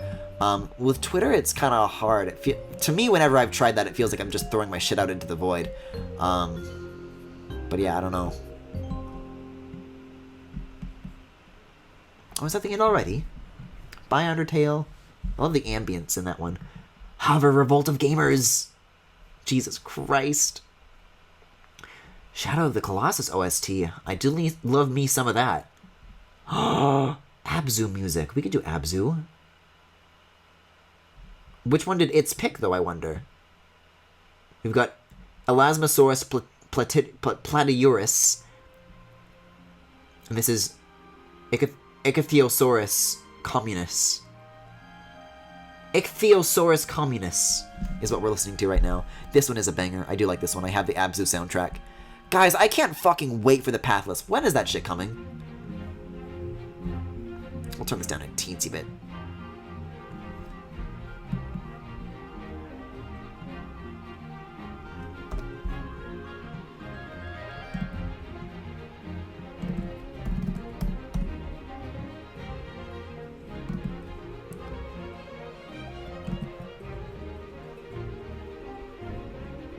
So, like, when you posted that Ryan thing, for example, have a take for the character and, like, Pokemon Sword and Shield. Yeah, okay.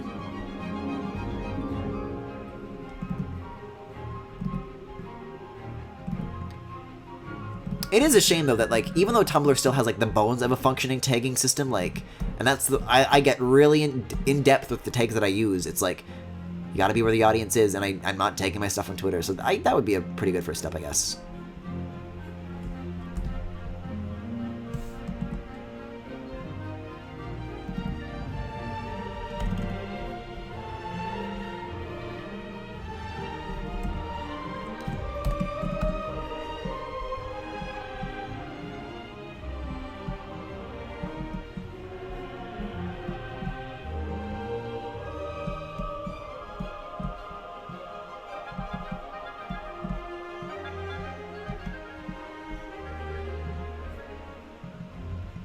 Oh, I just accidentally opened iTunes.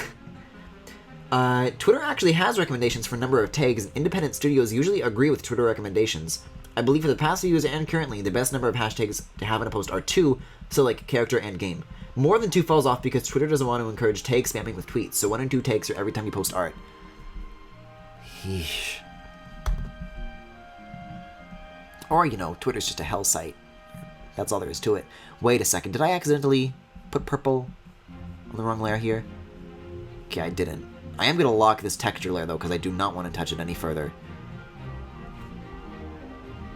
And I'm also not in the mood for accidentally doing shit on the wrong layer and having to undo a ton of work, because what I'm doing right now is already a ton of work.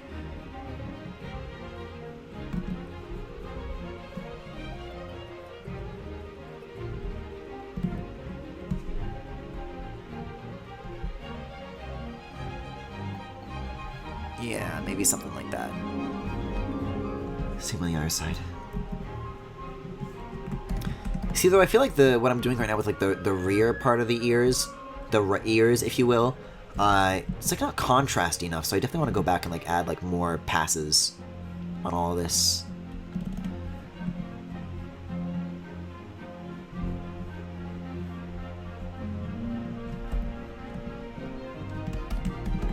It also means that anytime somebody looks at the Pokemon or Raihan tag or follows it, there is a chance they'll see it and interact. Given how popular those tags are, even a small chance of getting seen or interacted with could have huge yields.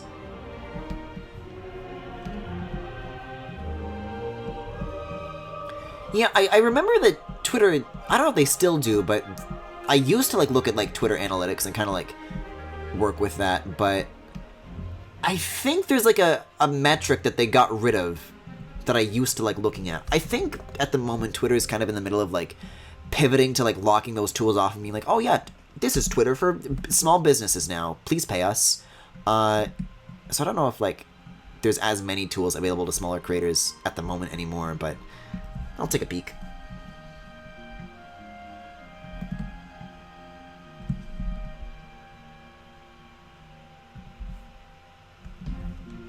Well, this is a bit of a short loop, isn't it?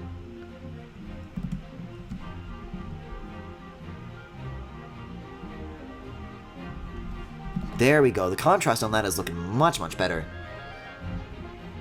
What I'm really curious about seeing, though, eventually, is what it's going to look like once I like start mixing this like textures stuff with what I already have from, like, you can see like the ears are already kind of shaded how I would like traditionally shade something. But when it's combined with the texture, that's something that I haven't seen what's going to happen with that yet. I'm curious if I'm going to like it or not.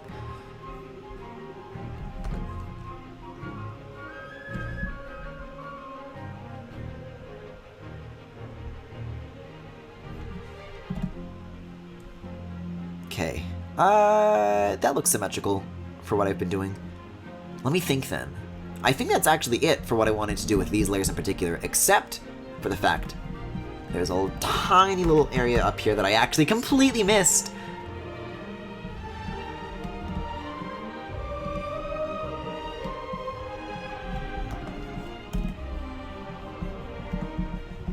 Yeah, I think I'll stick with using this darkest purple as like the base from now on.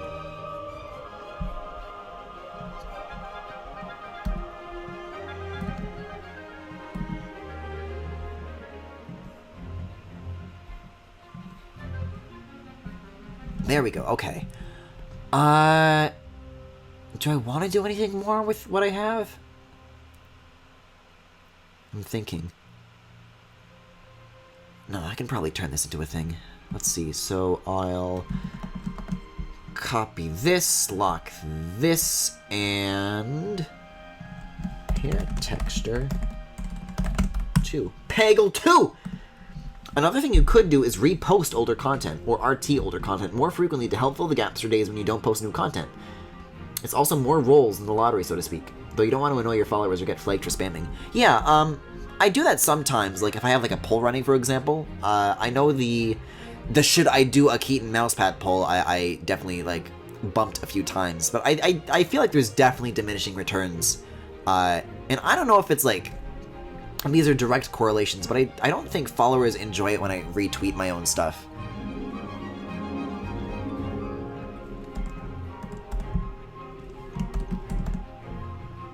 If you start tagging stuff, it could be an opportunity to repost old stuff with new tags. I don't know if I would go that far, but I think it's certainly, you know, best practices from now on.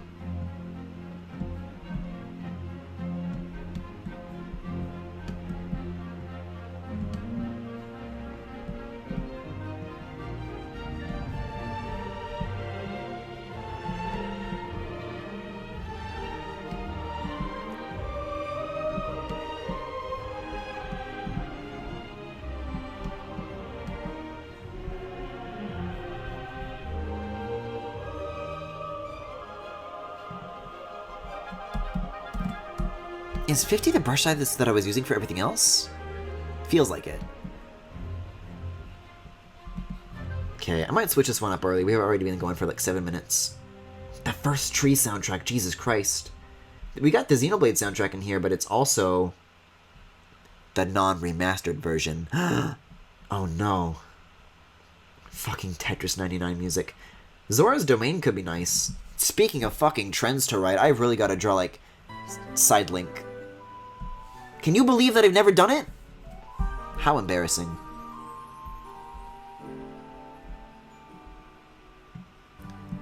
Then I could do fucking crazy gay shit and people would actually like it for once. Oh yeah, see, because before when I was like bringing in like the transparency stuff, you were seeing like the white layer underneath, but now it's like different because what's underneath is darker, not lighter. So that's interesting.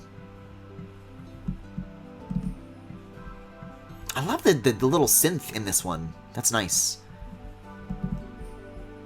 Zora's Domain in Breath of the Wild goes.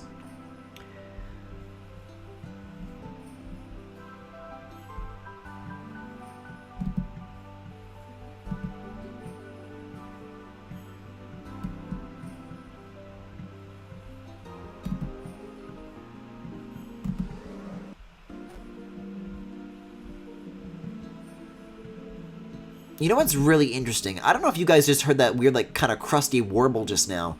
Back in the day, I used to think that that was, like, a problem with, like, my AirPods or something, but I'm noticing that it's happening even here. Maybe it's just the way Bluetooth interacts with multi-output devices in general. I don't know, that's curious. I know there was, like, kind of an in-between period between the AirPods dying and me switching to these, where I was using, like, these awful wired earbuds from, like, my fucking iPhone 5S. I forget if those noises came back when I was doing that, but I'd be curious to go back and compare. You know, assuming that those still worked at all. Because I tried doing that for Paper Mario when I was streaming for so long that my Sennheisers died in the middle of the stream, which I anticipate happening tonight again, by the way. Not that I have any solution. I just kind of know what's going to happen. I don't think it's going to... If it does, it won't be a surprise.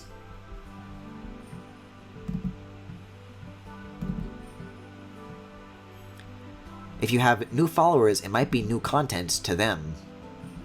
I don't know, that feels weird to me. I've never reposted my art before. Feels like I'd be breaking a sacred rule.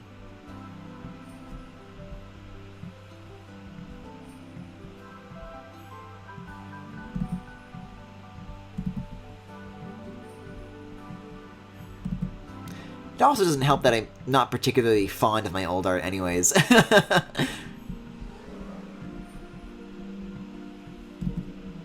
I really don't like a lot of it. There's even stuff from, like, this year's Keat Week that I'm already like, nah. Like, don't get me wrong, there's some pretty good ones in there, actually, but there's, like, one or two that I'm like, eh.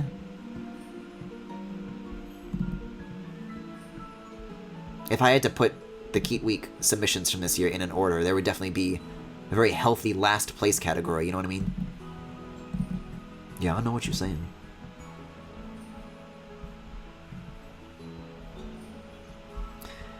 Is that already all the brushing that I need to do? I guess so. They are like fluffy ears, so I suppose they're not as like... No, I'll leave that as its own independent thing. But it's probably the sort of thing that ought to be more subtle than the white hair. Because that's like more long and flowing. I imagine that the fur on his ears is like not as long, even though they have like they kind of go off at the end, which would suggest length, but...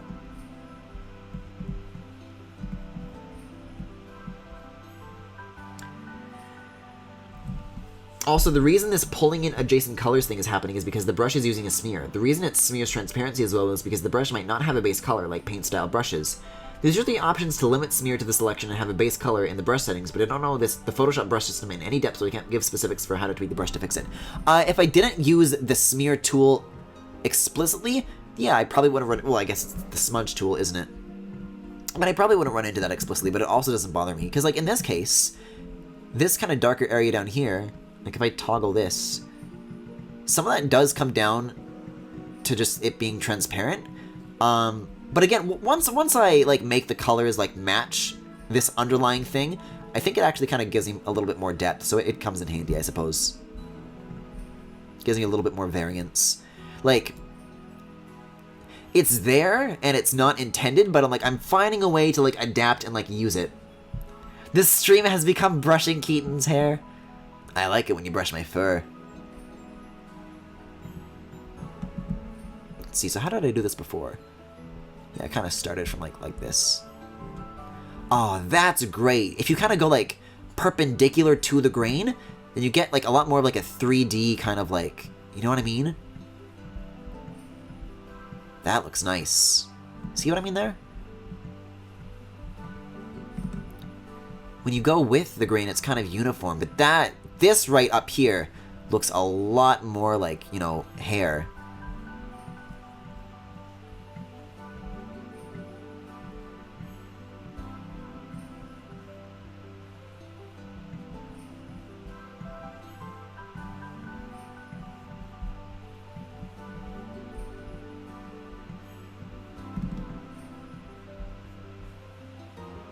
I see, okay.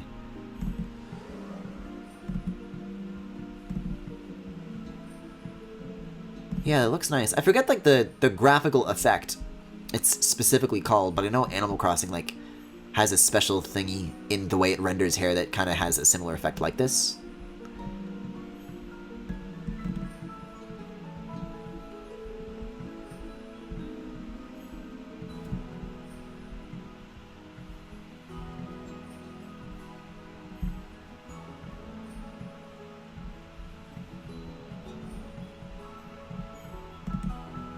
There we go, that looks pretty nice. I do want to compare, like, kind of the grain layering to the sides of the... I feel like it kind of goes off into two separate branches on this side a little more smoothly than it does on this side, so I may do some additional tweaking. Go back a little bit.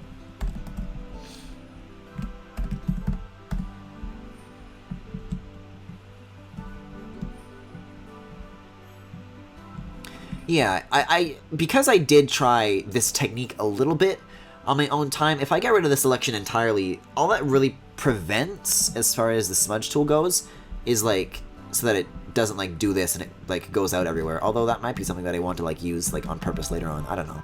But, for now, does the job. Gets the intended effect that I want.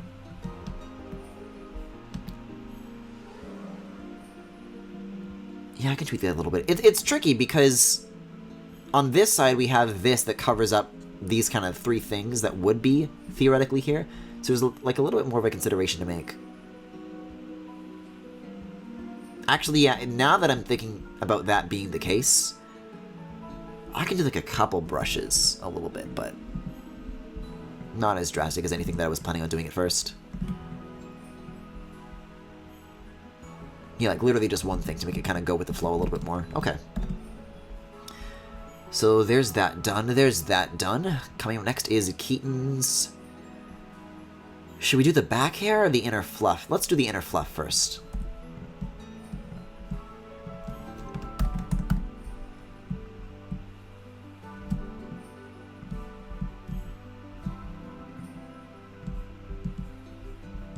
Okay, looking good as far as the selection goes.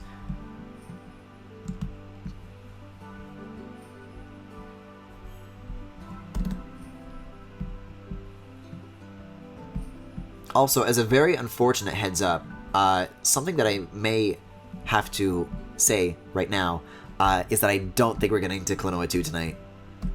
I've just got a little bit of a headache, I think. Like, granted, that definitely is something that I want to do, like, literally the next day. But I think ending with Animal Crossing, just for tonight, might be a little bit nicer. Just taking care of myself, I don't know. Oh, that's... Oh, because I did that on the color layer. I need to make Light Map 3. Peggle 2. So let me get rid of this, actually, and turn on Light Map 1 so I have, like, a bit more, like, a comparison to make. And we'll jump right into it. The ears are fun because, like, everything else is, like, a convex shape, and, you know, you would shade, like, oh, the light source is here, so, you know, all of these little triangles get to be the same. But because this is, like, recessed, it's, like, the opposite, so that's fun to do. Yeah, these are already reversed like I want them to be. Cool.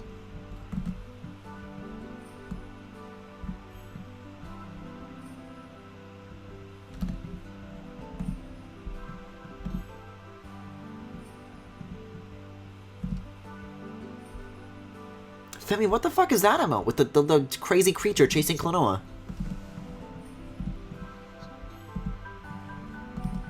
He doesn't deserve this.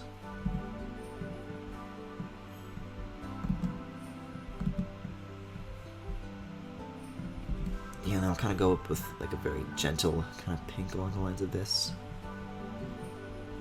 Yeah, okay.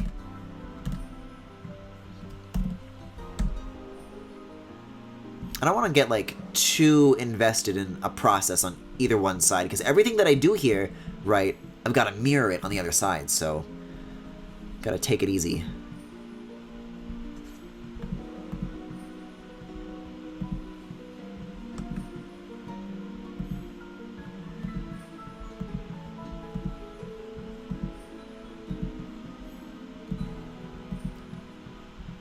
There we go.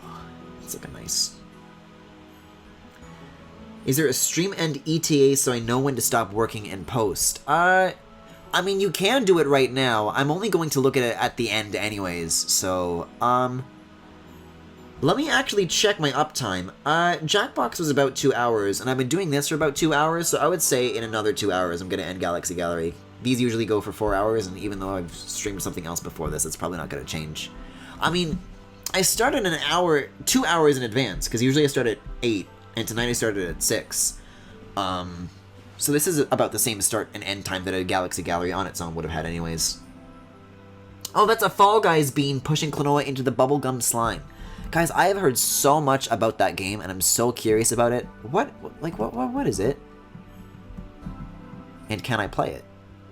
Because I remember seeing that at E3, and it's like, oh, that's a cool idea. I wonder why nobody's ever thought of that before. Can't wait to check that out. But like, it's like really blown up as like a streamer game, hasn't it?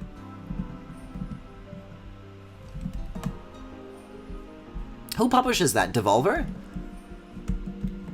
Is that those guys?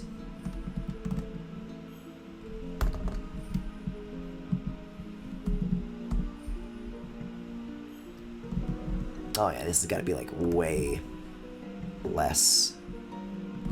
But I do crave the slight light. I crave the variance, the contrast.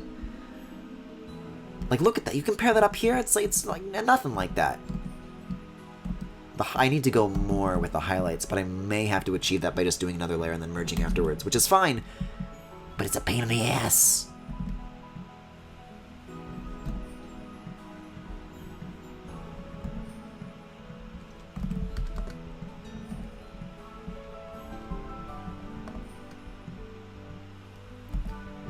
First half of August is all about wrist pain, second half is all about head pain.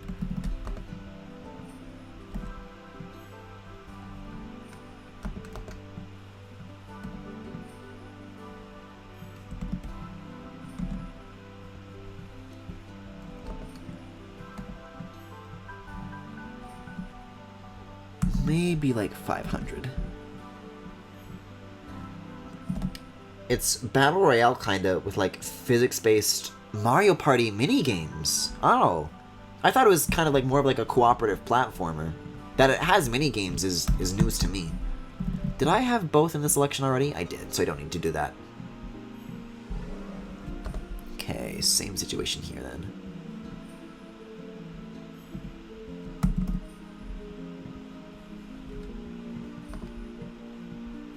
How you guys feeling about these tongue graphics?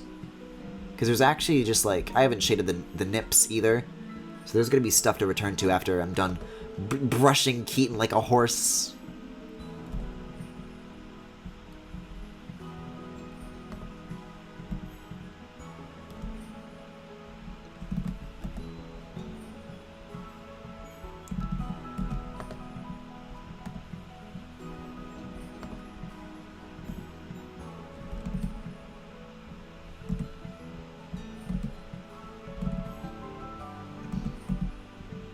Much like brushing horses, though, this does feel almost like therapeutic in a way.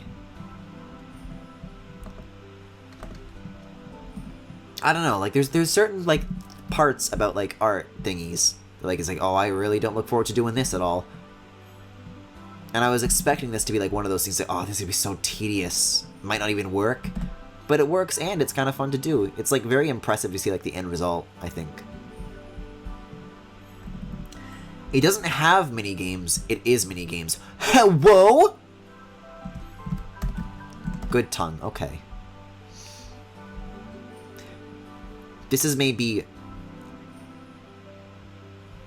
I was about to say, maybe this is the vor enthusiast in me.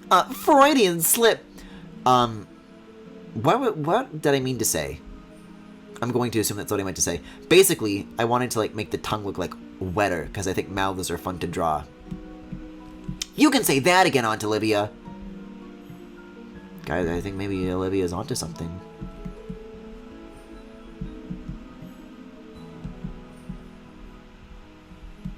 Because again, what I'm going for is maximum fidelity rendering. I feel like it's looking a little plasticky right now, but I think some saliva graphics would help. Because the thing is that I've drawn a lot of tongues in my day, and I don't think anybody's ever, like, brought it up to me. No, like, nobody's stopped me before I've done it, but I feel like chat's going to have a very negative reaction to me suggesting this. Ah, right. Man, that alone adds a ton of depth to that fur, though. This stuff, though, is probably going to be a little more straightforward. Because this is the recessed part that I was talking about.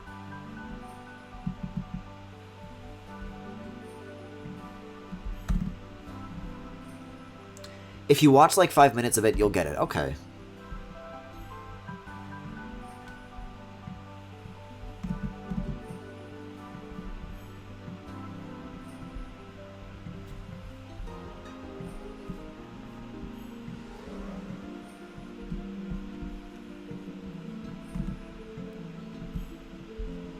What was like the really nice bright shade of pink that I used for these? I guess this? Posted a short gameplay video in the As Seen On. You should get a good idea of what it's like from that. Thanks!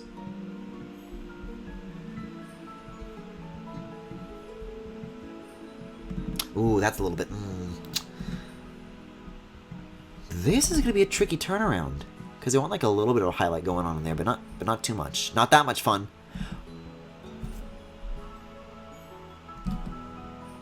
No, I'll leave it the way it is. Then I'll do this. That's a pretty close match, and then I'll do this.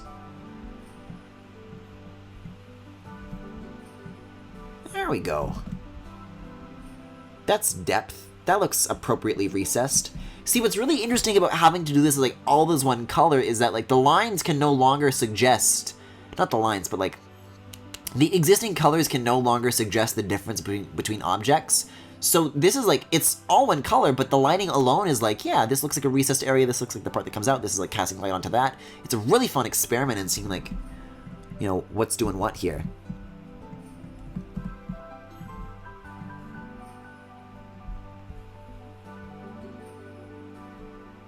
Yeah, I think the ears are done. Meaning I have to merge these, and this is going to be our hair texture 3. Oh, you can't play it? It's PS4 and Windows? Oh, of course it is. Yo, is the Unreal Engine, though? Texture 3. Alrighty.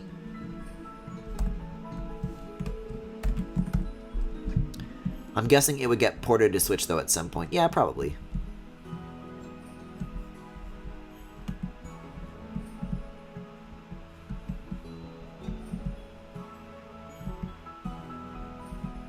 Oh, I gotta expand both sides. There we go. You can play The Immortal on Nintendo Switch, NES Online. No, Nintendo Switch Online, Nintendo Entertainment System. Kaijimafu, you got it wrong! Speaking of, I've been hearing rumors of an August 28th Direct, and I'm not getting my hopes up. Especially because if they're going at the current pace they are, it seems like they're only like wanting to talk about one first-party release at a time. Like, we only heard about Pikmin after Paper Mario came out, so I think we're not going to hear anything until after Pikmin comes out until anything else, but I could be proven wrong.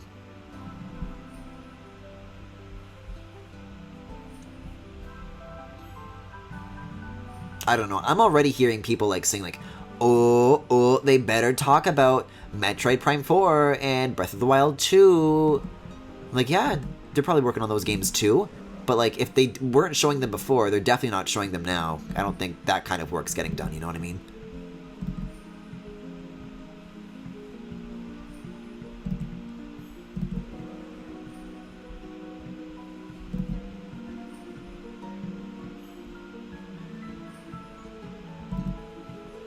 I mean, this method's a little bit strange with where I'm going right now.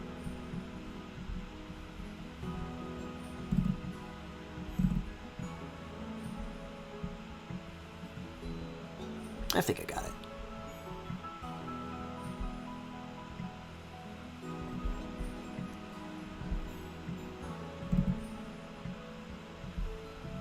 Oh yeah, I should be brushing in like the opposite direction to like cover up these little like innermost white bits. There we go, that makes a lot more sense.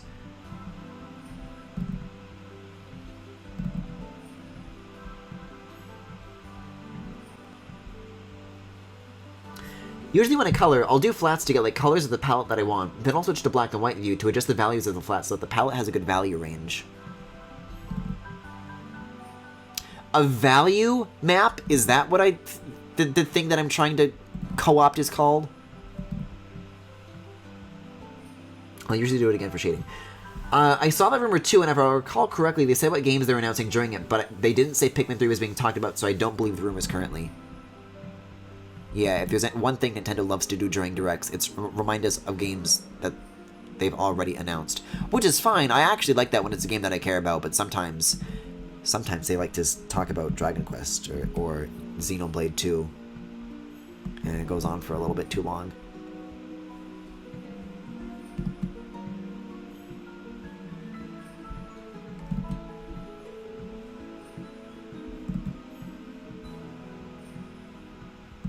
But yeah, like, I'm seeing, like, everybody on the Switch subreddit saying, like, it's basically confirmed. And whenever Redditors say that, that's how you know not to trust a goddamn thing. What's Dragon Quest? I don't know. Sounds pretty stupid, though. Probably not worth looking up. Hey, guys, can we talk about Babar again? And how he married his first cousin? Y'all really don't know Babar. Unbelievable. I remember getting, like, CDs for those, for, like, in cereal boxes. Like, little, like, cartoons on CDs.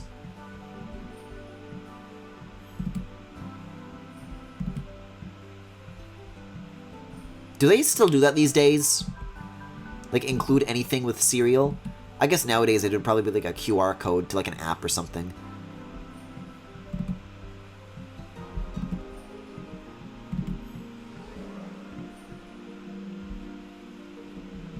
Dragon Quest is a very well polished game that somehow still manages to be aggressively mediocre. Phew, I kinda gotta look around both ways, see if Robin's still here. Robin and Max are such massive fucking Dragon Quest heads, I'm terrified of saying these things around them.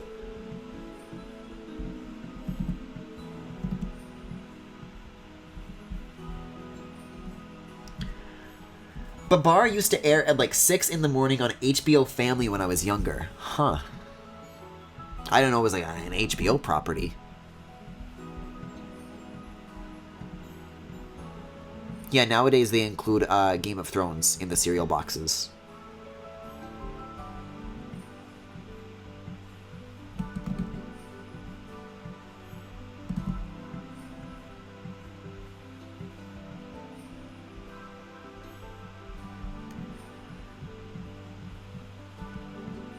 I really shouldn't have opened my mouth about Dragon Quest. I'm already seeing a lot of opinions, not saying whether they're good or bad, just that I don't want it. Well, I would not like to see it.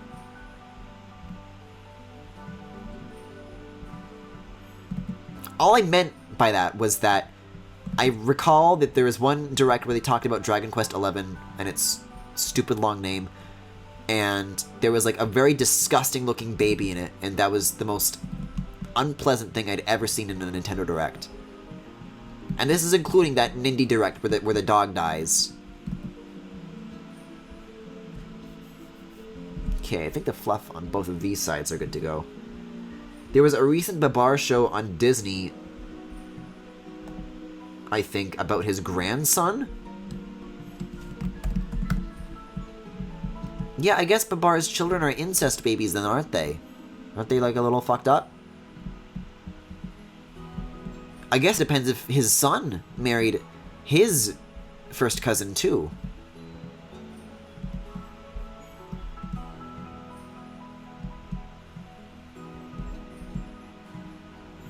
Guys, I deserve so many points for making that Babar incest joke. You guys don't even know.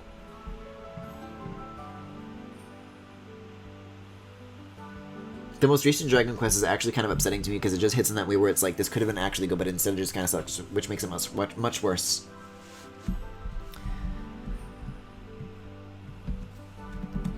I just don't like that the protagonist is in Smash. Guys, I cannot get into this. You know what's going to happen if I do. I don't think anybody's gonna walk away feeling enlightened. It's like, you know what? I'm glad we had that conversation.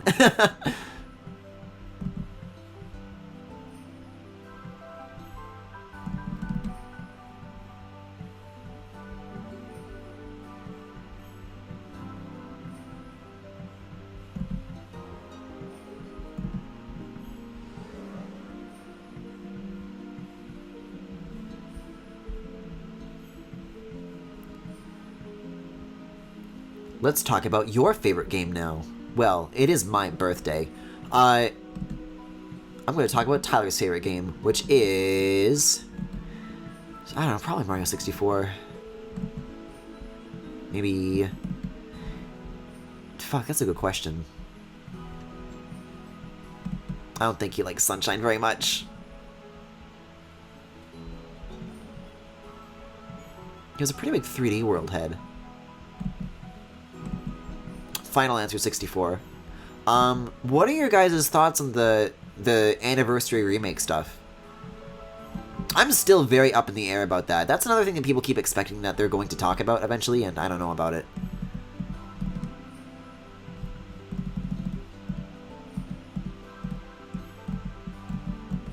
It's almost like my guess is just as good as yours.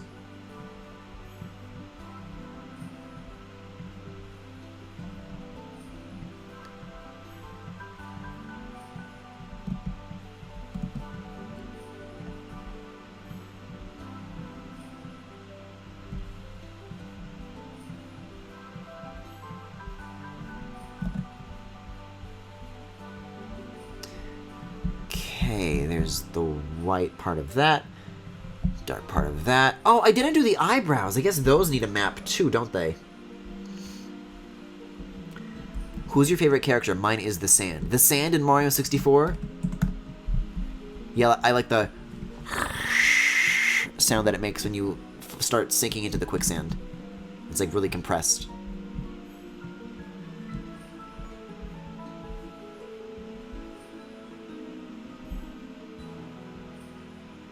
It's like, I just want to take all the polish and money put into that game and divide it amongst like 15 different indie teams.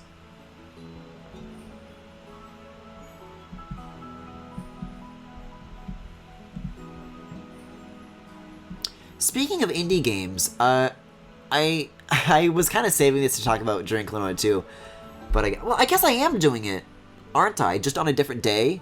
But I was like looking at like a bunch of...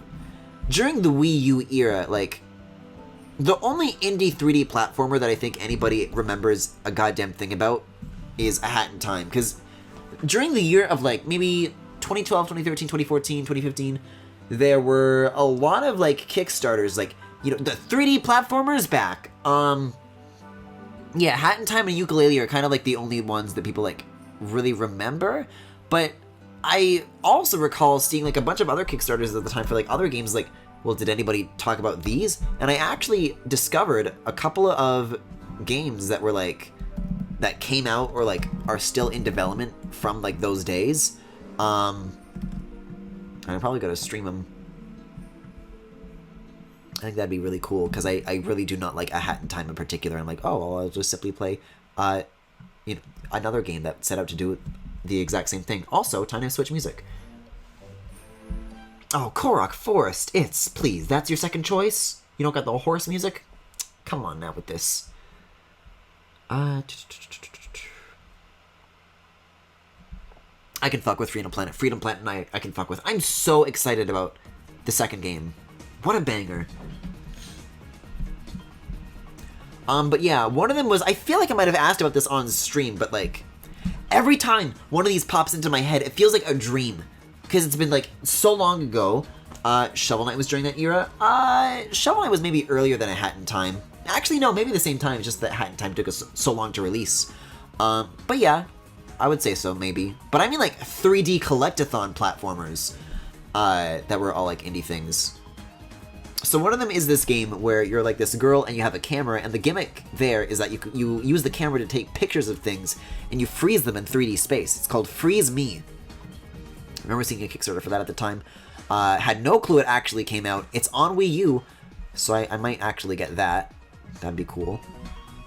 And one that like took me much longer to find is a game where you play as like this luchador wolf called Lobo Destroyo, and there was like a trailer for it, and like from 2013, like it's been a long time, and I was like looking into it, and I like for a second I thought it had been so long that they stopped development on that one. But I dug a little bit deeper, and like they're still posting updates on their Kickstarter page as recently as like last month of 2020. And apparently they just released a demo for Kickstarter backers, and I mean, I didn't back it at the time, but like that's really interesting. I don't know, weirdly enough, that sort of thing is like almost inspiring to me. Also, I'm gonna port this over to Lightmap too, just in case I need to reuse it. Because it's like, hey, I've been working on a game since 2013 too. It's normal.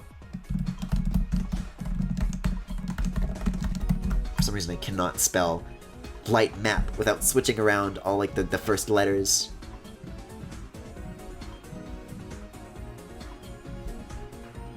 And I guess I can just do this for color selection too, because it's completely isolated from everything else. Yeah, so I know Regina and Mac has certainly been painful, but, you know, it'll be something to see for sure.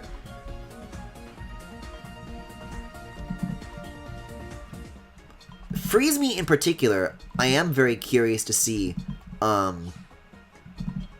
I'm going to feel about that game. Because it looks janky in a couple places, but it also looks kind of good, and also reminds me a little bit of Roblox 3D platformers, but like maybe in a bit of a better way than Regina and Mac. Speaking of those devs though, oh my god, guys, at Gamescom 2020, they announced a new platformer. And they certainly have the art style of ripping off Banjo-Kazooie, like, a lot more, like, nailed down. Like, it's not just, like, cubes and shit. Artistically, it looks really good, but I think you look a little closer, and it looks about as well made as Regina and Mac as far as, like, some of the camera things and platforming things. Well, I guess not everything goes transparent, so it's got that going for it. When you move the camera against it. Or does it? I'd have to rewatch the trailer. But yeah, I guess there's a couple of, like, weird things coming down the pipe as far as things to check out. Which is great, because I sure could use some.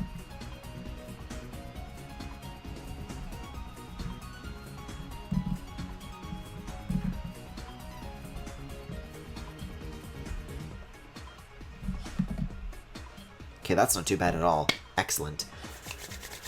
What am I thinking of? We've got the ears, we've got the eyebrows, we've got the hair. I'm gonna swap that out so it looks a little more complete. God, I'm really happy with how they came out. Yeah, all we have to do now is the back of the hair, and that should be, I think, pretty simple. Let's see. I know a game? What is your game? Kaiju Mafu. Actually, I'll do just the expansion selections down here, and then I can do a standard color selection later to kind of make this process a little bit faster.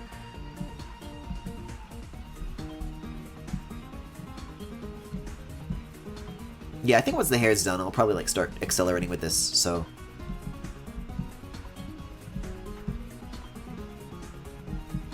You know what, if you guys want, I can just like pop the trailers for these games in the corner, and we can just like talk about first impressions right now if you guys would like. Especially the Lobo Destroy one, because that one has changed so much.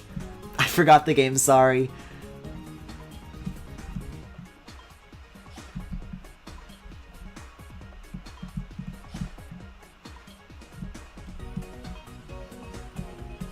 Yeah, Lobo Destroyer specifically, I was thinking about it and like, is this game even real? It's been so long, it feels like a dream. Because for a while, like, I was like, is it a cat luchador? And I was like looking it up and I was like, it took so much research to even just like confirm whether or not it like ever existed at all, whether or not it was like funded or still in development. Believe it or not, though, there was like a research video that somebody did, maybe like in 2015, because even back then it had kind of been a while since they talked about any updates. But supposedly the reason that game has been in development for as long as it has been is that that they were relying on funding from Ouya, and I didn't even know that this was a thing that they did. But they were doing a program, Ouya, called the Free the Games Fund, and what that was is for games that were doing like, you know, indie games that were doing Kickstarters, they would match their Kickstarter donation total by the end of the project if they promised, like, I don't know, timed exclusivity on Ouya. And so Lobo Destroyer was actually going to be one of those games, but when the rest of the Ouya story, you know, happened, they got bought by Razer, and Razer didn't honor the promise that they made. So they were just kind of like without the funding that they were expecting to get. And I mean, their original stretch goal was $35,000, and they met that. But even then, that's still kind of half of what they expected to get. So, and even now, like, I was reading some of the Kickstarter updates, even from like 2020, and a lot of people on the team for that game in particular are like still working just like for free without any funding. So, you know, I think that's definitely one that I'm going to keep an eye out on, because it sounds like those guys are definitely really passionate about the project.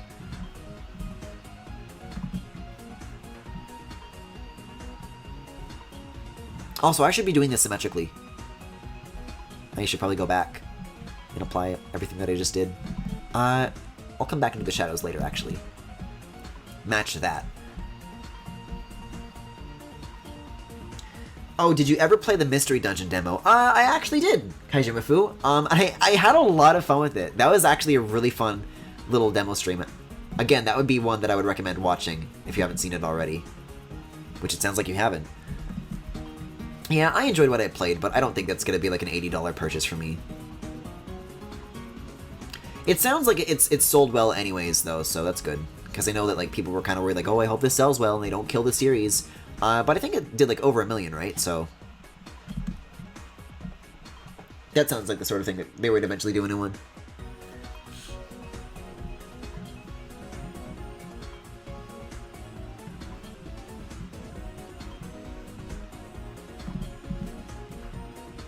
Honestly, as far as like Nintendo's big IPs, it feels like there's only so much for them to like dip into right now, because I feel like with the Switch they've already covered a lot of their bases, you know, especially for like the first 3 years. Like, we've got Mario Kart, we've got Smash, we've got a 3D Mario, we got a 3D Zelda, and I mean Zelda's getting a sequel, but like,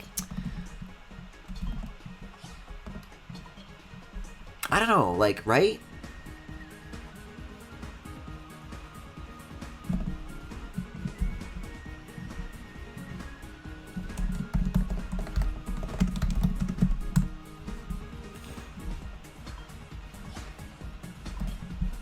We got mainline Pokemon, like, just as far as like their big tentpole stuff goes, so I think they're gonna maybe have to start relying on like, hopefully new IP or like stuff like that.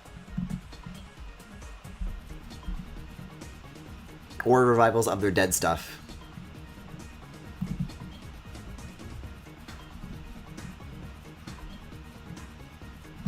God, I can't wait for them to revive F-Zero at the new Direct. Finally, I'll be whole. Hey, here's a question. Why do people still ask for Mother 4? Like, do Mother fans not get that, like, the series is supposed to be over? Like, that's not a thing that, like, big bad Nintendo is, like, preventing from happening. That's just, like, the creator doesn't want to do it. I was just about to ask if there's a Kirby on there. Yeah, I don't know what the fuck's happening with Pikmin 4. Miyamoto said it's still in development. He promised.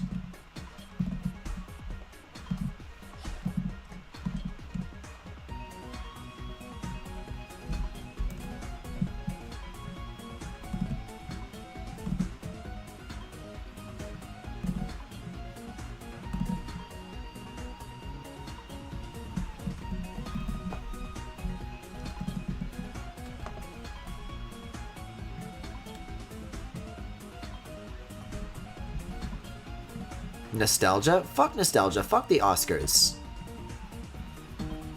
I think it's like a different thing if like the people involved with the IP are like still interested in making it, but like if they're not and they're like, no, this is like definitively the story is done, then, you know, I think people should let them move on.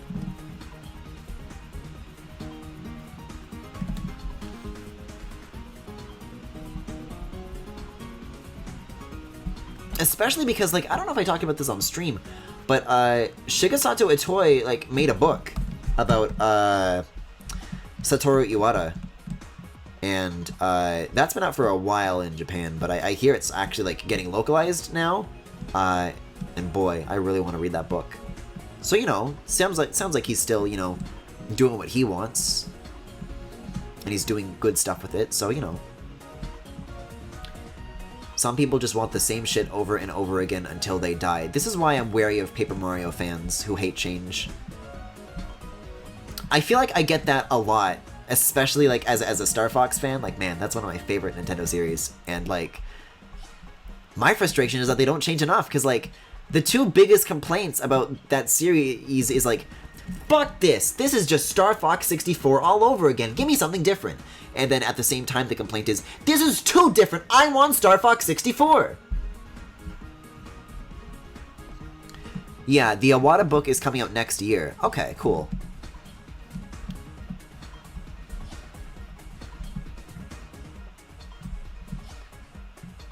Fucked up how this is already the last part of the hair that I need to brush. What did I want to do here? I wanted to add the highlights here on this. I did. Wait, did I? I get the strange feeling that I already did that on this side. Doesn't it look kind of high lit? I don't know.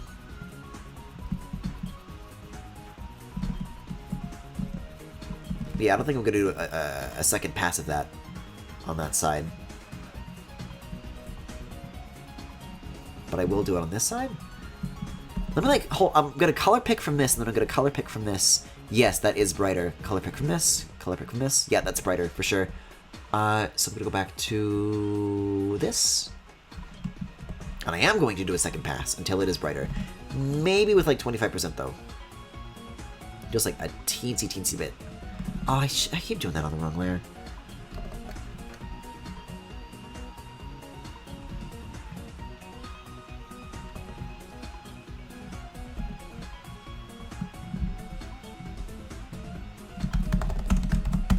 Alright, that is our final light map. Let us duplicate that and get shading with it.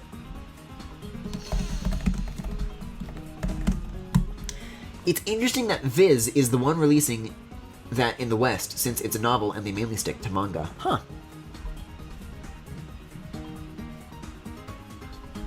Alright, let's get the gang in play. I think I can actually just do this and then invert the selection, right? Yes, I can.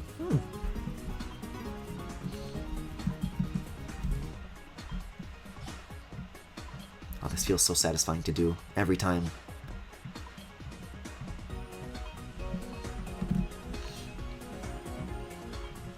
I'm glad that that's where your comment in chat went, Kaijimafu, because when you said Viz, I'm like, what the fuck is Viz? And I didn't like read the full comment. I was like, is Kaijimafu about to talk about Vivzy Pop? Thankfully that did not happen, so I am happy.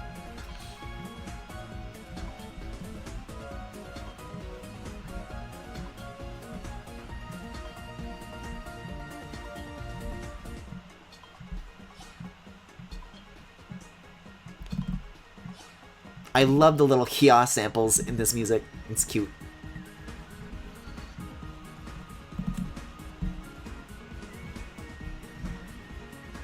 You know, I feel like I was just talking about this the other night, but that fucking, like, grape juice shit, this hair has, like, the exact consistency of that. And I mean that in the best way possible.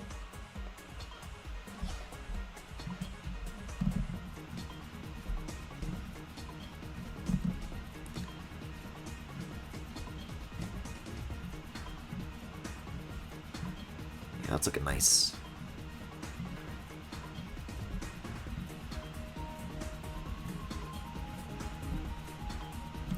I don't know, guys, though. Like, what are you thinking about this art so far? Like, is it looking good? Does this look rendered to you?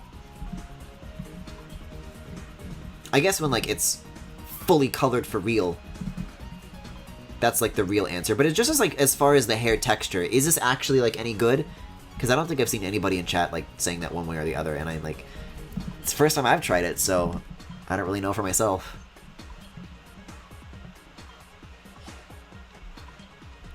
Yo, why does translucent purple stuff pop off in the way it does? You know, that's something that I've been hearing lately. A lot of people being, like, nostalgic for transparent electronics. I don't think I ever had that.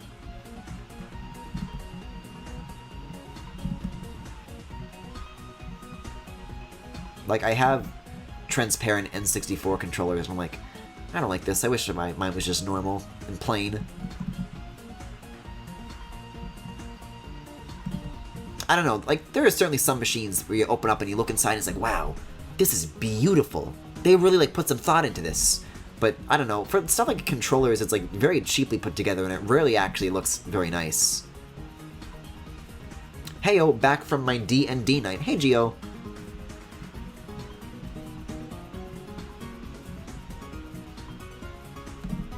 It looks great so far. You're doing a good job. Thanks, Kejimafu.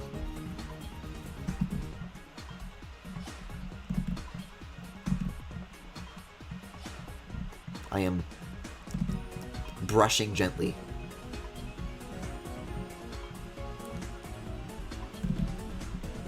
Let me, like, bring this a little bit down here so I can get some variance in there. Yeah, there we go. Because it's kind of just a solid purple down there. There's nothing really that interferes with it. So if I do this, then it's like a smoother gradient.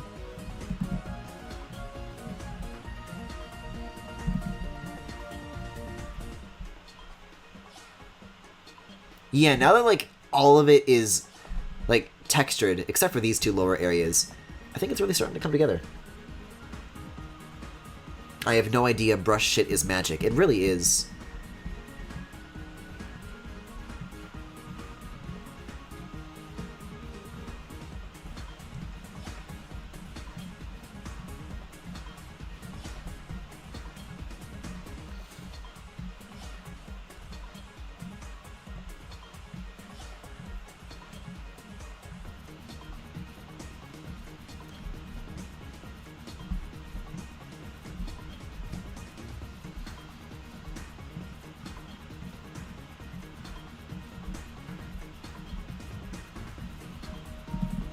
I actually kind of like that. Kind of the darker streaks in there. That's the kind of, like, variance that I've been trying to get all night.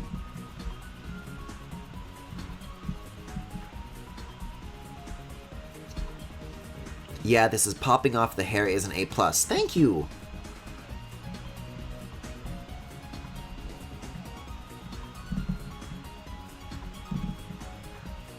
Again, the reference that I was looking to make was, because I've been talking about this throughout the week, right?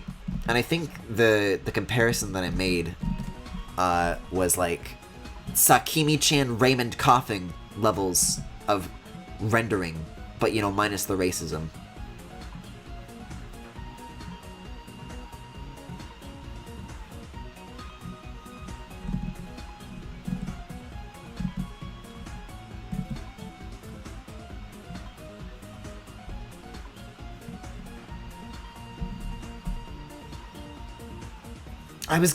I hesitated for a second. I, like, looked back up at Keaton's mouth and I'm like, I wonder if it would be feasible to, like, redraw his mouth to be like that weird mouth shape that Raymond makes. And then I'm like, no, I can't do it. And thank God, too, because that's an evil that I should not be trusted with.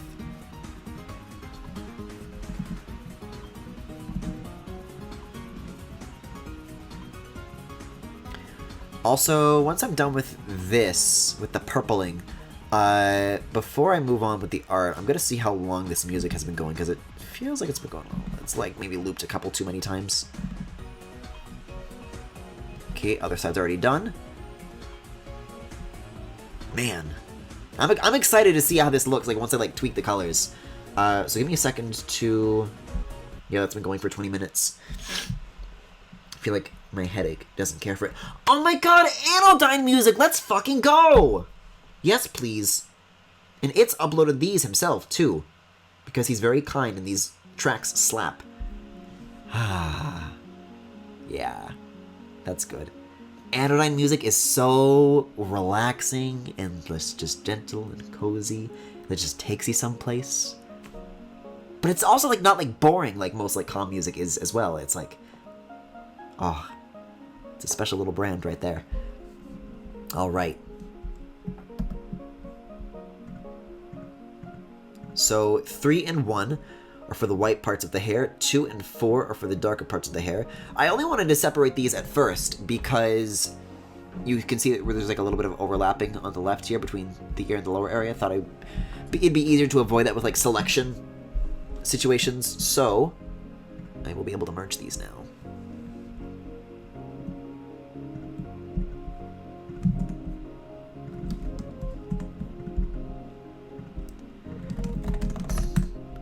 I guess we'll just have a dark fur and a light fur kind of thing going on. So, hair texture 3, hair texture 1, duplicate those, merge the copies, light fur.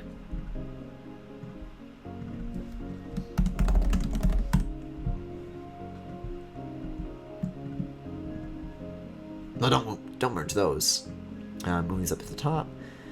Get rid of all of these. What's meter? Oh, that's the gradient thing over here. Unrelated, but I'm kind of pissed because I spent this whole stream trying to get a movement controller to act nice with bumps and slopes using a flat-bottomed collider. The obvious answer is to use something round like a capsule or a sphere, but I wanted more precision, and I'm just gonna have to do round anyways, so now I wasted all this time like a dumbass. Oh, man. Yeah, as somebody who I don't know if I'd say specializes in, but dabbles in platformers, I get that.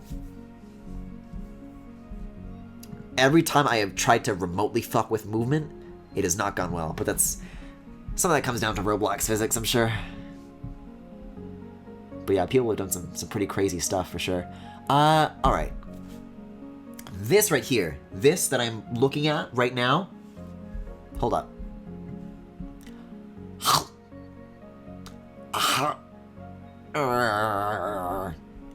There's like leg on that. He's just playing with like a chew toy. Okay, is how this darker fur is going to look. Because I guess I like desaturate it, but like, just kind of looks a bit strange, doesn't it? Oh, I gotta find like a nice like, I do want like a little bit of color in it. I just gotta find like a nice like tone to work with. I'm liking this. I feel like once I crank the contrast on that, that's gonna be like a gorgeous like jet black. That's what I want to go for. Maybe even like lower the saturation a little bit. Keep some of the blue in there. Oh yeah. Well, that's nice. And then we'll adjust the brightness and contrast. Plus, one of the games that I was using as a system's reference also uses Sphere. So what's my goofy ass been doing? Alright, let's get back to this brightness situation. Well, that's too much. That's kind of... Yo! White-haired Keaton? Whoa. No, he's like an Arctic wolf. Guys, he really was in Canada all along. Oh, wow. I am in love with the way this turned out in terms of the rendering. Oh, and if I up the contrast, that looks nice. I want to run my hands through that. Forget about the boobies. I want that shit to support my hands. That's nice. What happens if I crank it more? Yeah, there's just like a nice, like, kind of bluish hue to it that I really adore.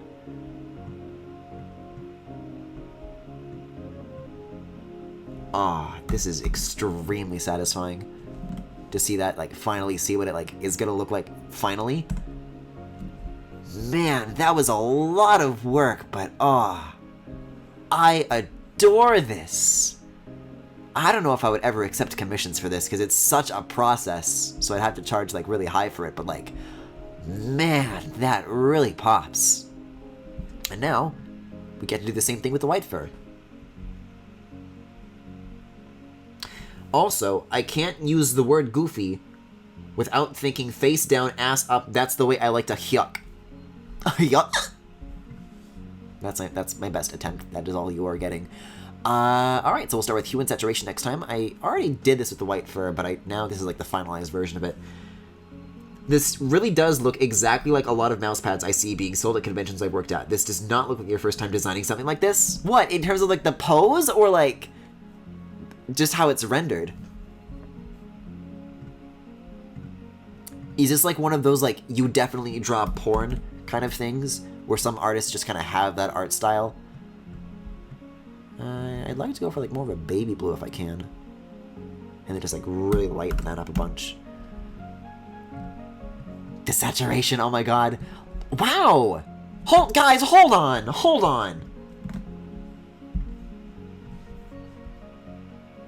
Now he really does look like a Sonic mouse pad! Oh no. Let's get that sorted out for real. Just the quality, I mean. This is really good. Thank you, you guys! Thanks! I didn't know if it was gonna be any good. Alright, let's see. I'm glad, though, because, like, that's what I want it to look like. I wanted to make it look like the sort of thing that somebody actually would buy. So I'm, like, looking at nicer artists and, like, okay, what's their secret? Ninja Keaton! Yo, here's an idea. Generally and commission related. You could do a bunch of Keaton chromas, where you do a Keaton piece with a bunch of detail, like with the hair here, and then do a bunch of different color palette versions of it all side by side. You could also have recolors as like commission value adds. I don't know if I do that. Sometimes I do alts, where like I'll draw a character like naked and then do like, I'll draw the clothes on top of it as like a separate layer. And then I can have like multiple versions of it. I don't know if I do that though. Yeah, and I guess just saturate the shit out of it, because this actually does need to be like closer to like a grayish white. I think 70 is what I went for earlier. Let's see. It's kind of a steel blue, isn't it? It's rather stupid, isn't it?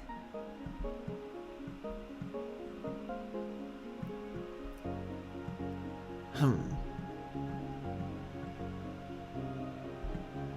little bluer than that.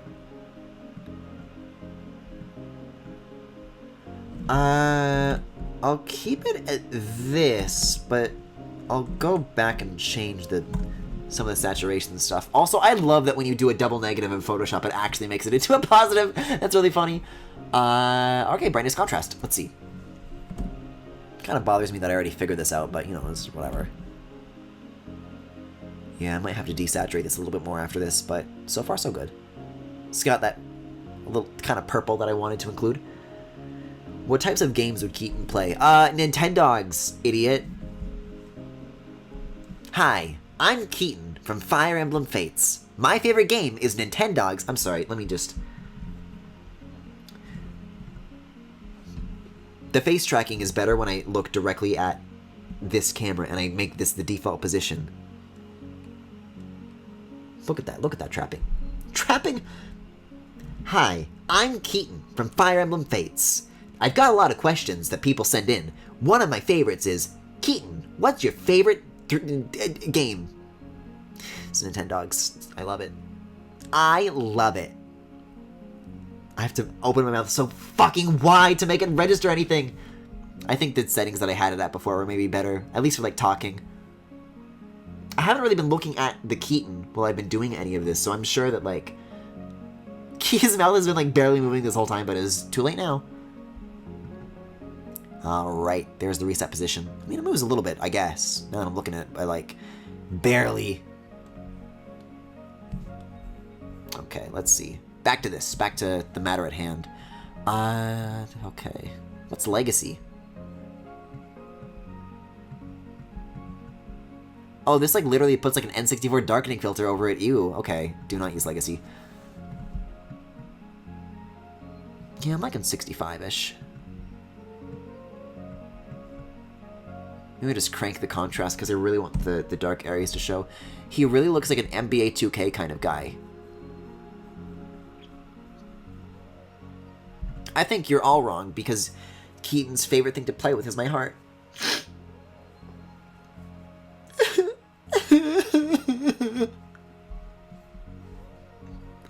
Do I still have it, like... Oh! I do have it rendered where I can... If I click his boobies, what does he do? Kind of jiggles. If I touch his ear, what does he do? I do still have these registered. There's one where he gets sad. That's the one where you blow gently. Is it his lips? I don't know, actually. I know there's one where he gets, like, sad. Is it his eyes? I think that's resets it to default.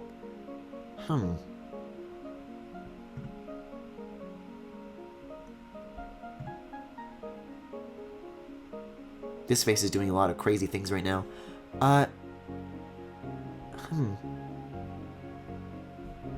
Is it like an arm? I mean, that did something. I think it's supposed to be, like, mapped to, like, other animations, so it's just not really doing much right now. What does left arm do?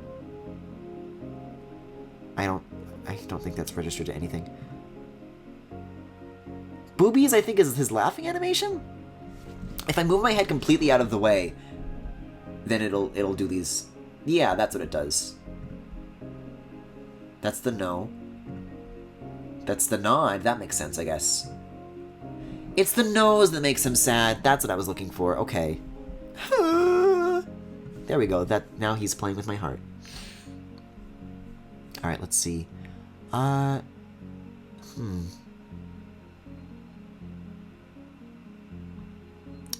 I guess I'll just desaturate it some more. To take some of the...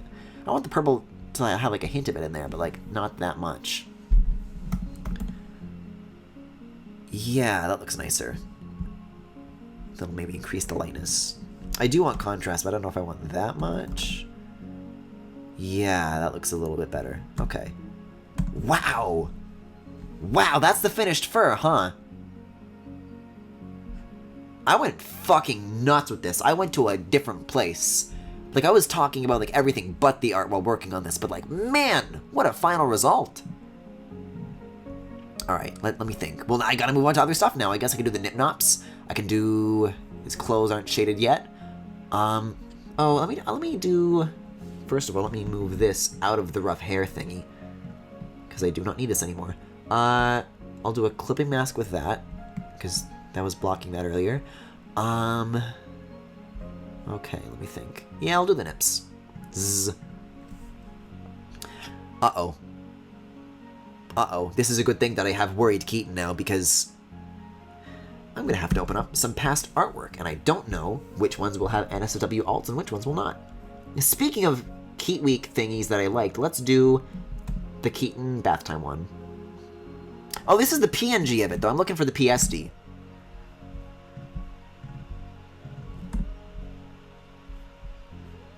That was 71. Yeah, 71. Okay. I don't know what Keaton's expression is doing right now. He looks very, like, trying not to snap when I smile, and he has, like, the... Yeah, I'm fine. Why do you ask? These nip-nops. Because I also have a process for this, and I want to get the color that I already used for these.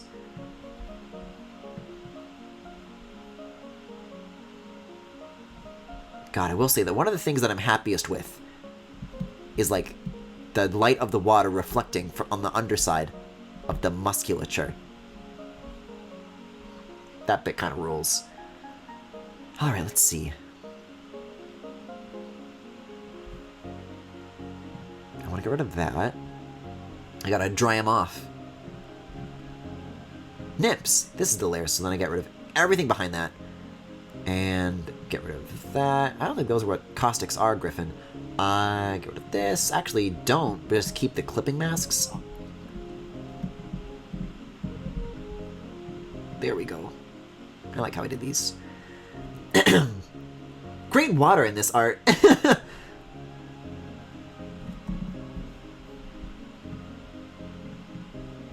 There we go. That's the value. And how does that match with what I have right here? Is that also this? I forgot I had this open. Does that match this tone? It does. Excellent. Alright. And I guess I'll want to use the symmetry tool, turn that back on for this as well, so here goes nothing. Let's kind of draw some squares around this. Squares!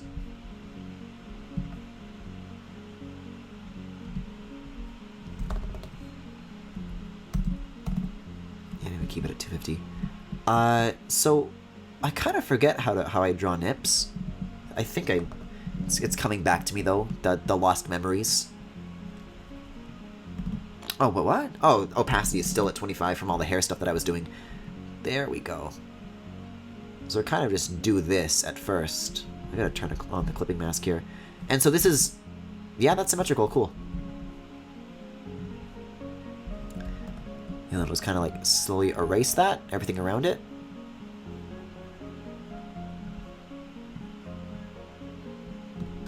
And then just kind of repeat that process on the outside. I don't know, it's probably not the best shading solution, but it looks a lot better than what I was doing before, which is just like full, completely closed line, oval. And then I'm sure if I look at this, you can probably see. No, you can't, because, God, I'm like mad at myself for not being as horny as I am now with this older art. No, this is art.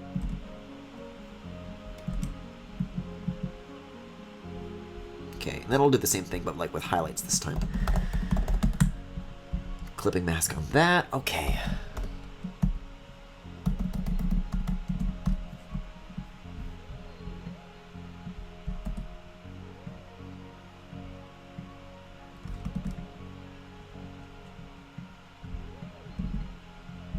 And that makes him look a little bit nicer.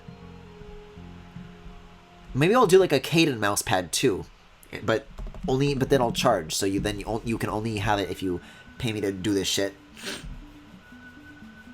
Because I know I really don't like Keaton Caden stuff, but I'm sure there are people out there who do. Oh god, my professor just emailed me. Classes start tomorrow, and this is the first time he's ever contacted us. Oh, wow.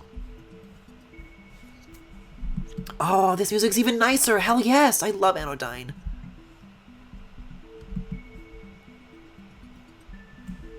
Yeah, this is looking nice. Maybe a 25.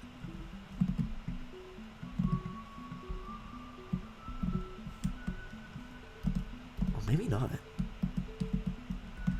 I don't know. I need to make the shading of them like look like they match with the shading on the rest of the boobage surrounding it, but I think it's fine. What would happen if I got rid of the line art entirely, I wonder? How much of the 3D-ness of that would be retained? Let's unlock this.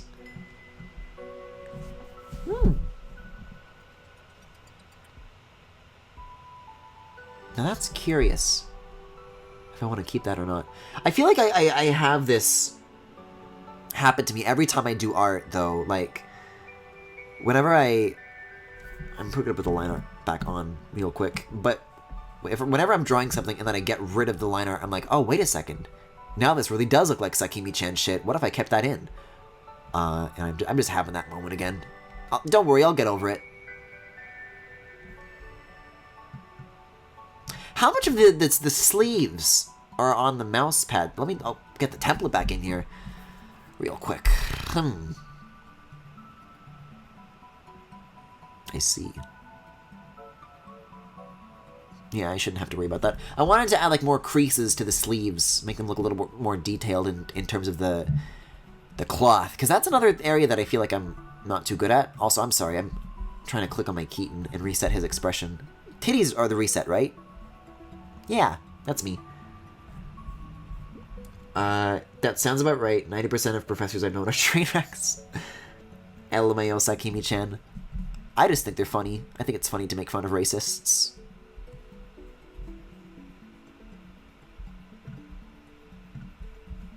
Alright. Guys, what if Keaton coughed? Isn't that the artist that did, like, some racist shit? Yeah, that's the one that we were just talking about. The shitty coughing Raymond that looks so ugly. With the weird, like, ears.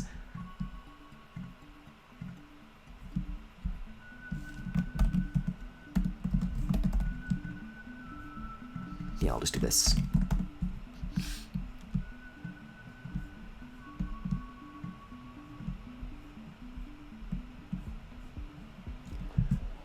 God, look at that. I feel like I'm actually like less impressed with like the white hair stuff than I am with like how the dark fur came out. Because I feel like Keaton's hair on us, like if I go back here, like, I mean, that counts too, but, and boy, does that count too. But if I turn all the layers on and back for this, why are his boobies black? Oh, because I made a selection thingy and I never got rid of it. Like, this is like what my modern art looks like, and it's like the hair isn't particularly remarkable in terms of like its use of highlights and shade. It's a pretty unremarkable shade of black, but like, oh, the blues and the highlights and the texture detail. I feel like I did this by accident, so it's actually okay for me to gush. But man, I'm sure I'll hate it in a week, but I'm very pleased with it at the moment.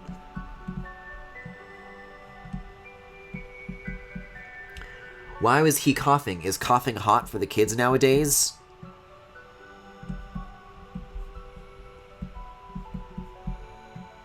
Yeah, what expression was that supposed to be, even?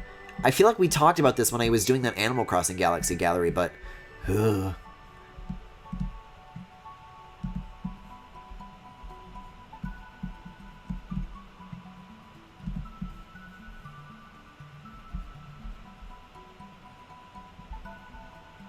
What if I just, like, posted what I have right now at this very moment as, like a crop? Like, what if I, like, hyped up this mouse pad, like, it's coming soon? Is symmetry off? Yes, okay. Actually, I need to get the color that I use for the clothes, which I already have for the sleeves. Great. Something you could try if you kind of like the look without the lines but not entirely is put a layer on the liner and use it to color the liner based on the coloring colors. So like lines between clothing and skin would be black as usual, but lines within a color like the nipple lines would be more brownish pink. Oh, I know what you're talking about. Yeah, I've seen people do that. That's cool. I don't know if for this project let's experiment with one leap at a time here. But yeah. I feel like, no, that actually is something that I tried. When I was redoing all of my emotes, I actually wanted to do that because I feel like that would make, like, the black liner, like, look less harsh. But I actually didn't wind up even liking it, so I don't know. This is the shading layer, right? Yes. Okay.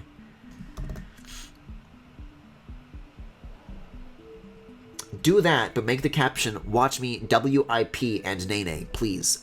No. I will not do that. Because it's not going to be a whip. I think, like, what I set out to do at the beginning of the stream, and just generally as far as the prep goes, is I wanted to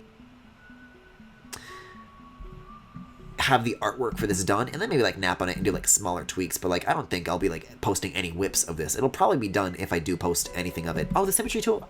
I think I, like, asked if it was off, and then said good, and then turned it on anyways.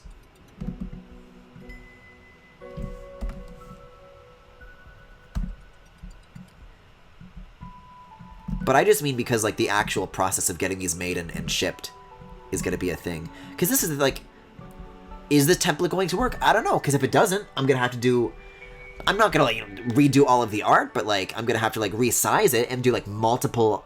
I'm going to have to send multiple thingies until I send a version of the artwork that fits perfectly. I don't know, I just kind of assume that it's not going to be a perfect fit the first time, so... Don't look forward to this anytime soon, I guess is what I'm trying to say, but maybe, like, in September, I'll start talking about this again.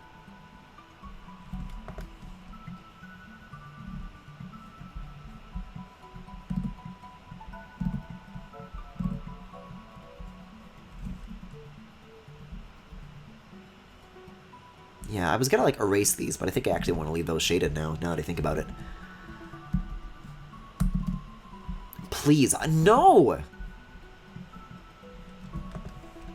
I'm sorry, Kajimufu, but I'll simply have to finish my art, to, you know, for no other reason than spite.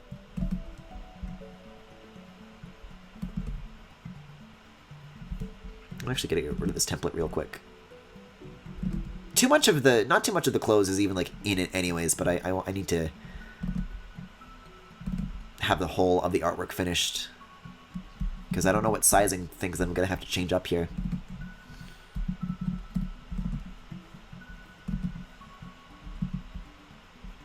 Yeah, that's looking pretty okay.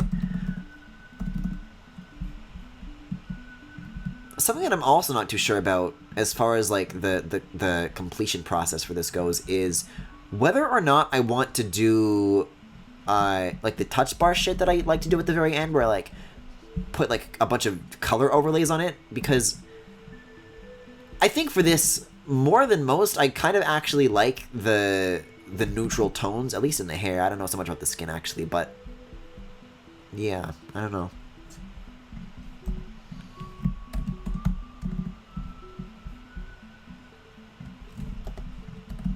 If I do, I think it'll be a lot more subtle than it usually is, because I really I like to lay it on thick more often than not.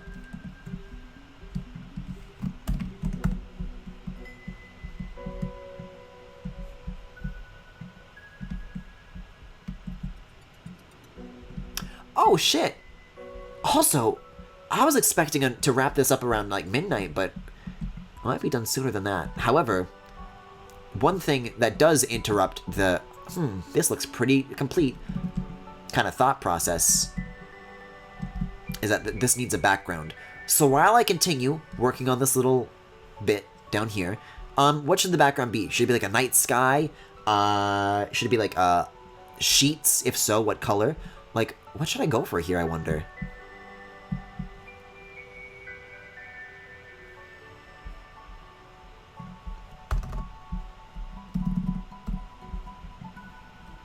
Oh yeah, these shadows alone give the boobies way more depth. Oh, should I have the... Yeah, I should have the symmetry tool turned on, actually, for down here, because the boobs are going to be casting the same shadow. There we go. Yeah, and that works, because of the selection area. Okay, nice.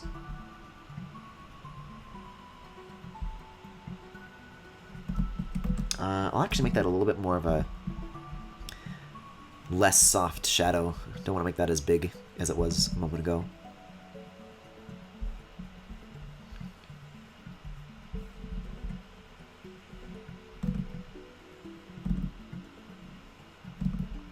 I think personally I'm erring towards the sides of sheets, but two things. I was planning on doing like a Keaton body pillow thing. I mean, what? For his birthday this year.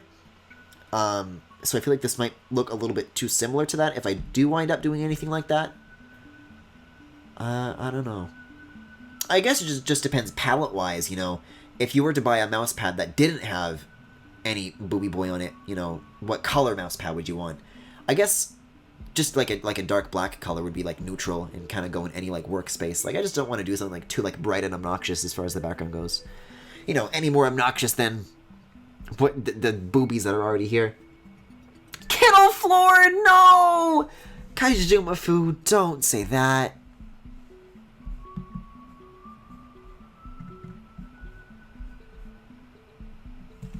It's very inaccurate. Because everyone knows that Keaton would put me in the kennel and I would say thank you. But seriously though, some white sheets could work. I don't know. I don't want this to clash with my body pillow plans though. We'll see. Maybe a wooden floor. I don't fucking know. Maybe grass. He's lying in the grass. That would take fucking forever to draw. If that were the case, I wouldn't do it tonight, I don't think. But, huh. Yeah, there could be like light filtering through the trees on his boobies. That could be pretty cool. And green would probably go nicely with the rest of this. We got a nice Apple Watch green up here. Also, look at all the real estate I've been wasting. Look at all the extra room I have to look at my layers. Jesus Christ. Okay. Also, I didn't do any of the gradient stuff that I usually do, so I've got to go back and do that as well.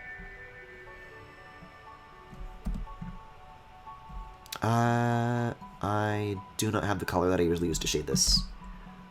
And that is not it. And he's naked in this, so I have to open up a new one. God, his nips have been fucking destroyed. What have I done?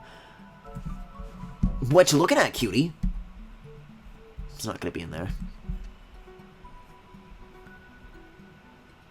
Do you want me to look at mouse pads to think of ideas? I don't know if I would ask, if I could bring myself to ask that of anybody in chat, but Okay, which of these has like his clothes color? Oh, speaking of the grass. See, I'm gonna be honest, the grass idea is cool, but It's also another thing that I'm not very good at drawing. Like, get rid of all of these. Like, look at this background. Look at this. I don't think this is very good. I don't know if I guess I could use the fur shading technique that I just did to like make it look like he's lying on individual blades of grass and like scale it up. I don't know how feasible that would be though.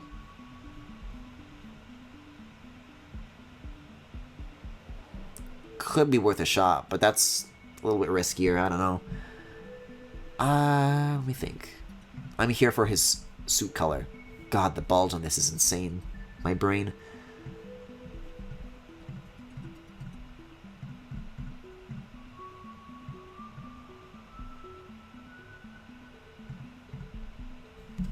Yeah, I just wanted to get the shading color from this.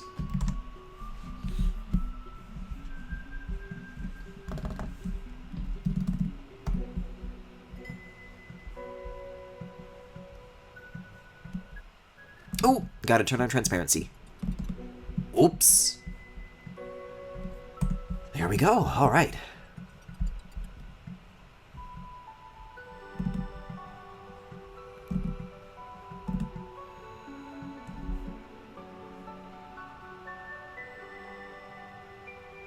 Okay, cool. Then I guess I'll do like a really big brusher, like on the edges here, like this, to make them look a little rounder. Scratch! Rounder!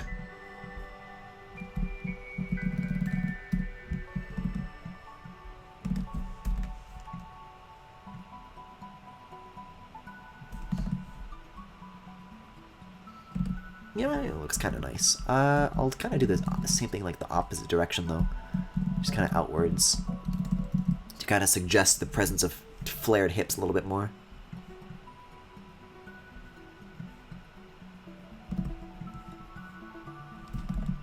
There we go.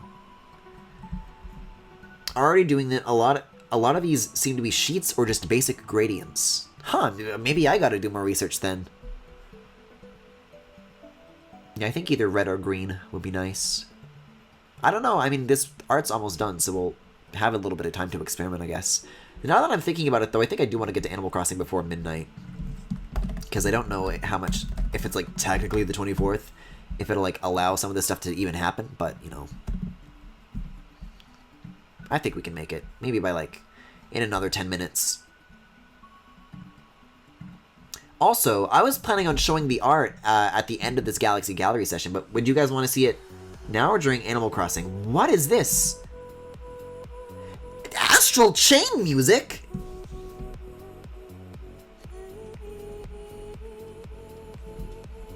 At least it's picked the one that I actually kind of like. Sayonara Wild Hearts full album. Can You Feel the Sunshine Acid Mix?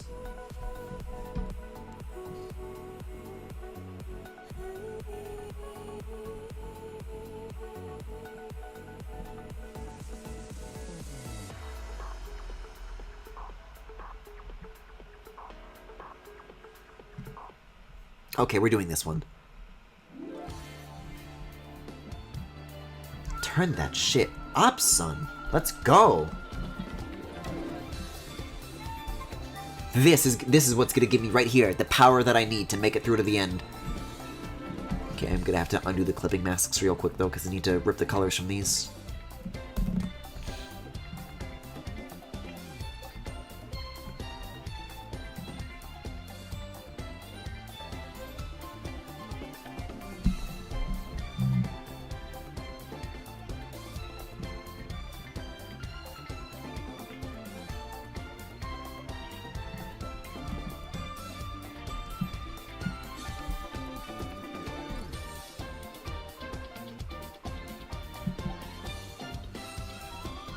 Oh, I knew something was up. Yeah, I need to like lower the selection because Photoshop always really likes to confuse Keaton's skin tone with the color of his clothes. Like, look at this, it's still doing it. Oh, because it's 55, not 5. Oops, found the pirate and Brakeson ones. Did somebody say Brakeson? Ha ha ha ha. Maybe it's like one of those cute ones though, where it's just like their paws or something. Ha ha ha.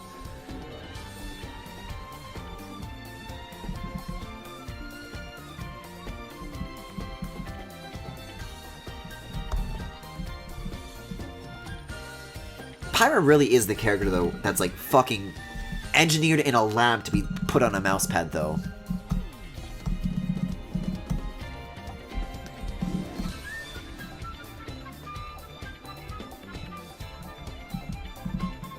Also, I forgot to do this. Ooh, if that's the case, let me, like, deselect that and actually do just a line art selection here. There's one more shadow that I want to do. I really could have gone without knowing that there's such a thing as breaks in mouse pads. And not even from a custom sex plush website?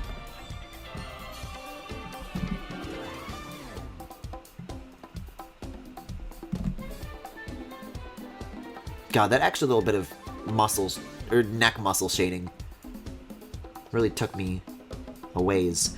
Okay, now let's do gradient. God, that drum fill.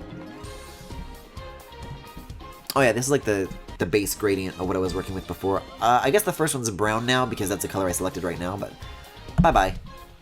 I already have the meter still in that rough thingy over here, so it's fine.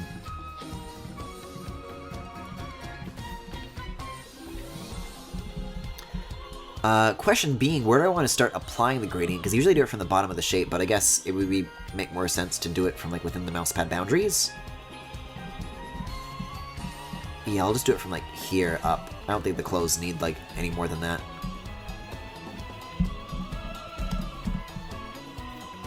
Oh my god! Guys, I just realized something. This is the shading. Look at this.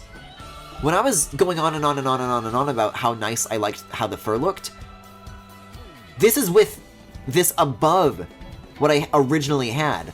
I haven't even combined them with the original shading techniques yet. So I grab these and I... Yeah, that kind of ruins it, but if I do a multiply effect, it's probably fine.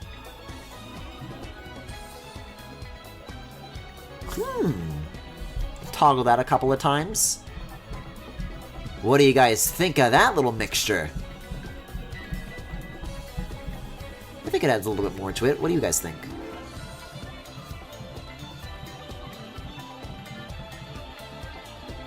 Leave that on for a little bit. Yes, tell me if it looks better or worse. And I'll continue to work on the rest of this. Okay. So I'm doing gradient stuff right now anyway, so I'll get back to that.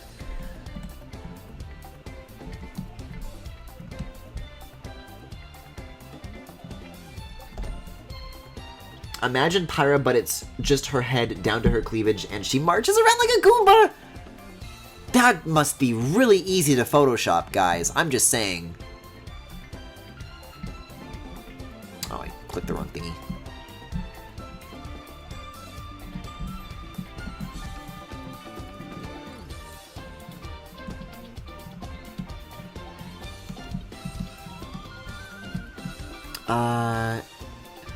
Let me change the shading back to normal and just like get rid of the fur effect for now, because I need to rip some of these for the gradient. What the? I didn't even. Uh-oh. I might have to go back and do some shading, some extra shading on that, because I only did it for the white parts of the fur, not the black parts. Whoopsie. Looks bitchin'. I've got like an Animal Crossing deadline to meet now, though. I don't know. That's a little bit troublesome.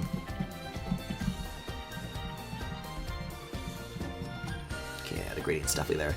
Do I have the color that I used? I do. It is right here. I want to, like, combine both techniques. Even though the way this already is kind of already implies, like, light and shadow, like, direct lighting like this, I think, would, like, help more. Alright, I have to speed run this shit. Symmetry off, please.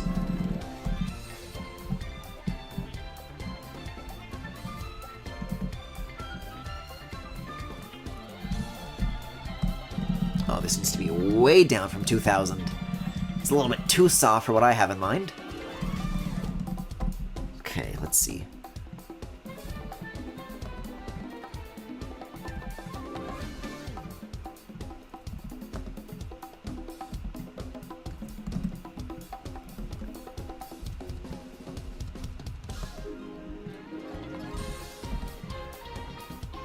Oh, I have the eraser at 50. I gotta get rid of all this Speed run, yeah!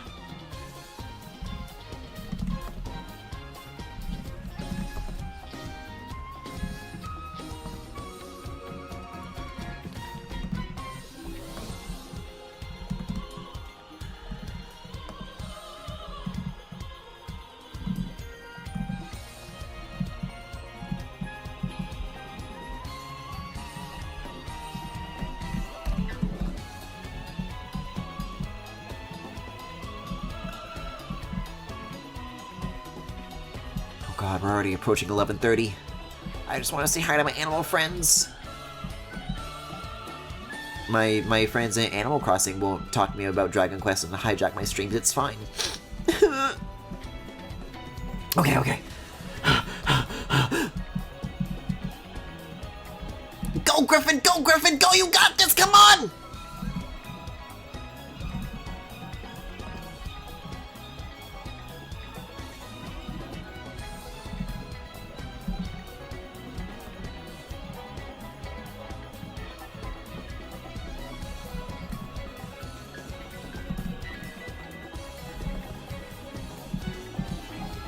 Okay, direct ear shadows are good. We're gonna do a new layer. These are gonna be bigger brushes, broader strokes. Just kind of get the general tufts of this established.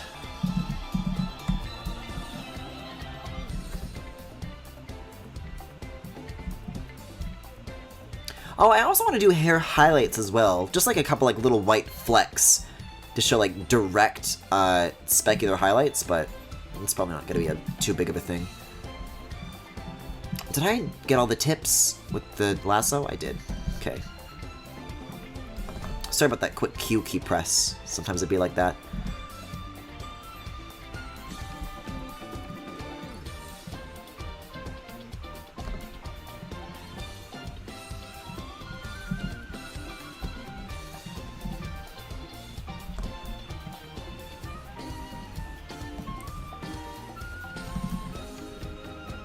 Like Q, W, and E, they're all sitting next to each other. It's a minefield, really.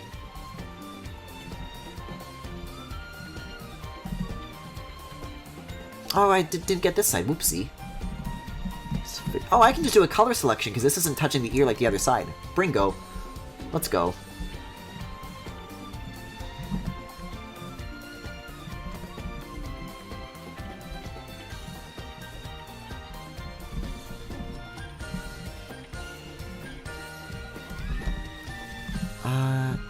Oh, this is on the same layer. Oops. Let's not do that, actually.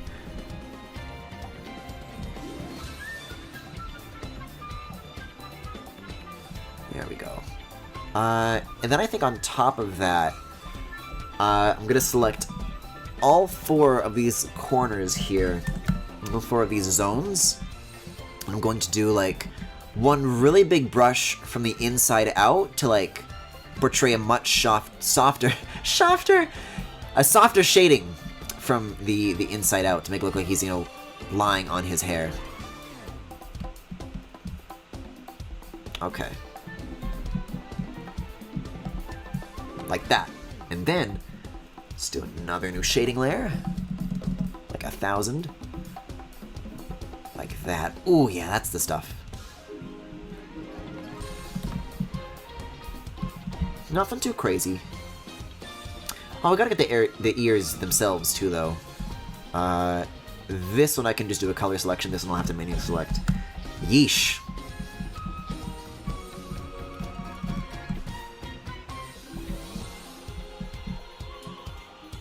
Yeah, this could probably stand to have like some direct shadows from the hair on it for sure.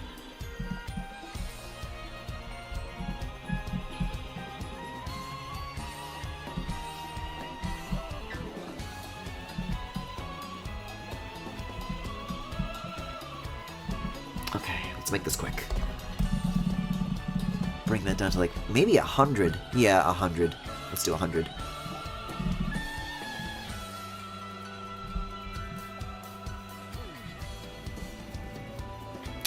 Maybe I should do that last, though. I'll start from, like, the inside out, because that's, like, where the brush overlappings are going to happen. Like, if I do this, it's going to, like, start covering up all this. But if I do it the other way, then it will.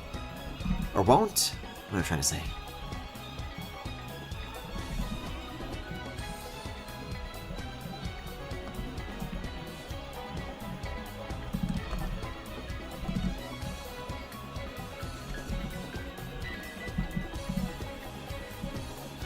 Maybe I'll actually stick to a 250 brush. I'm not so sure about the 100. If that makes as much sense as I thought it would.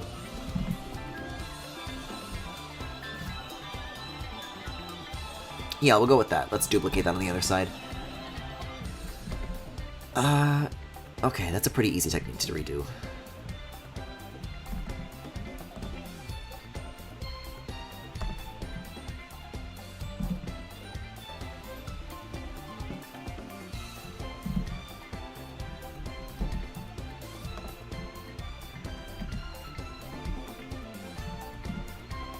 Oh man.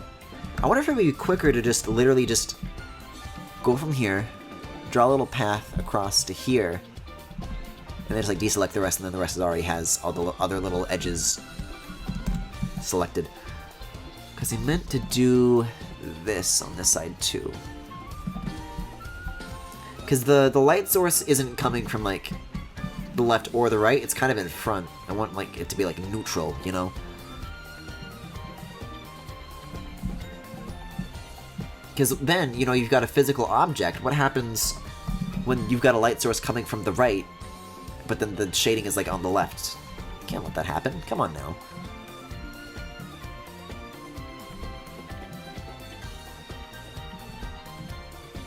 What do I look like? Some kind of amateur who takes $36 commissions?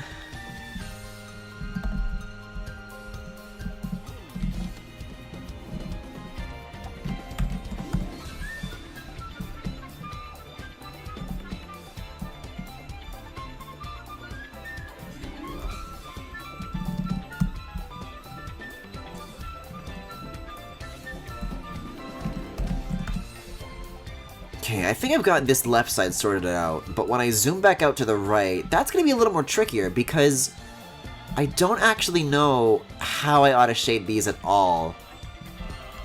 Kind of fuss around with it a little bit, but I'm not actually sure it's going to wind up being anything that I'll keep.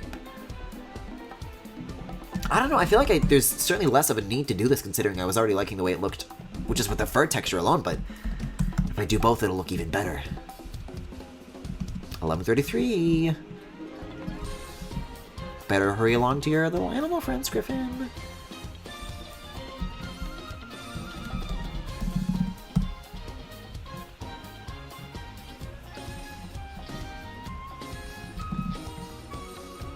Maybe I'll do something like this.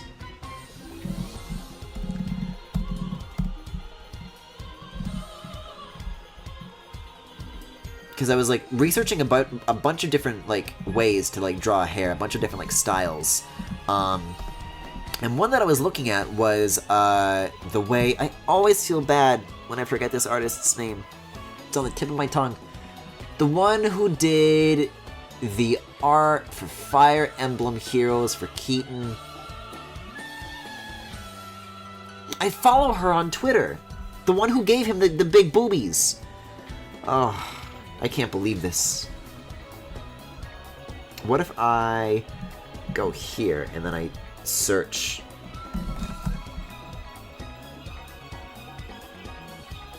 I know I like brought it up in a conversation one time, but this channel's never been indexed before, so it's... I guess I'll just go back to art while it's working on that. I don't know.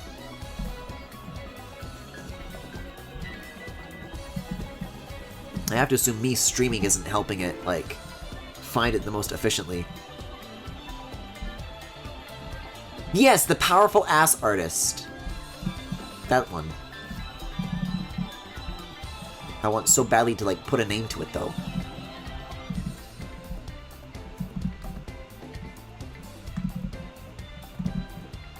You know, that's something that I just realized, though, is that when I did the poll about whether or not people would want a Keaton mousepad, I said titty slash booty. What if people want a Keaton butt mousepad? Guess I'll have to make another.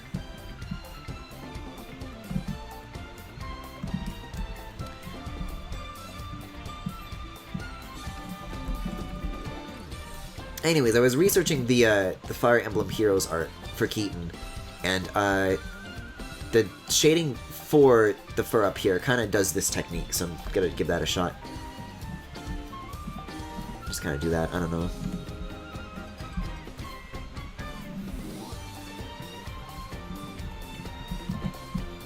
little bit, not too much. It's just a little subtle. Yeah, okay, it's fine.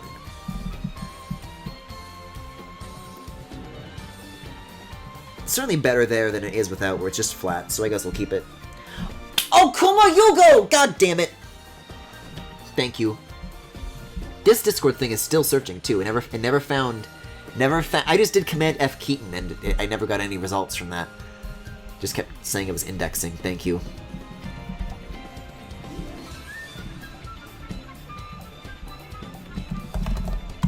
What's really upsetting is that my brain kept wanting to say Matsatsugu Saito, which is the fucking freak who did the art for Xenoblade 2. I want that name out of my head, and I want to put Okuma Yugo's name in its place.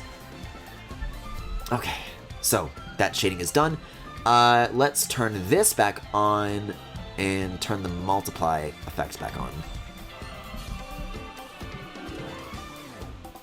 Oh, how is that going to work with the clipping mask, though? Because I want it to clip to the color.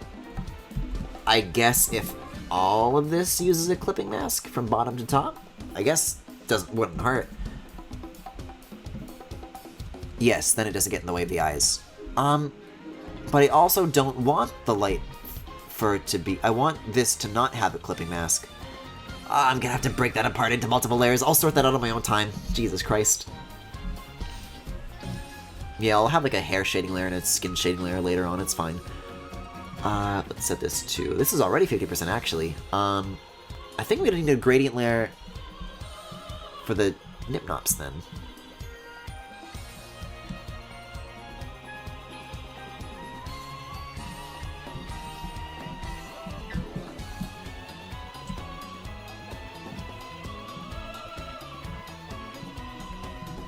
And for the arms, I haven't done anything with the arms yet either. I kind of got rid of those for a little bit. Okay.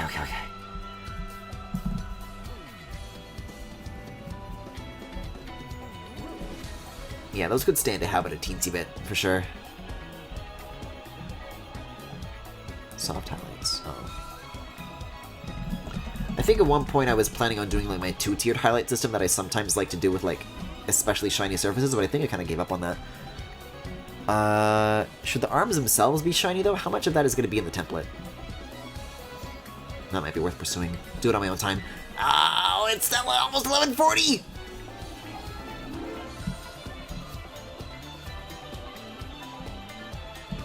Oh, wow, that really just demolishes any of the highlights there, huh? I guess it's fine. Okay, get rid of this, get rid of this, get rid of this, get rid of this. Snatch that color up. Turn them all back on. Rename this, because that's pissing me off. I don't think I'm doing the two-tiered thing anymore. Okay. Maybe move these above the shading temporarily. Make them pop a little bit.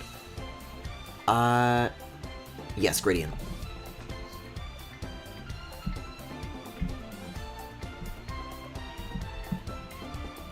Do you think I should tweet this at Okuma Yugo? Like, thank you for inspiring me or something? Please buy my mouse pad.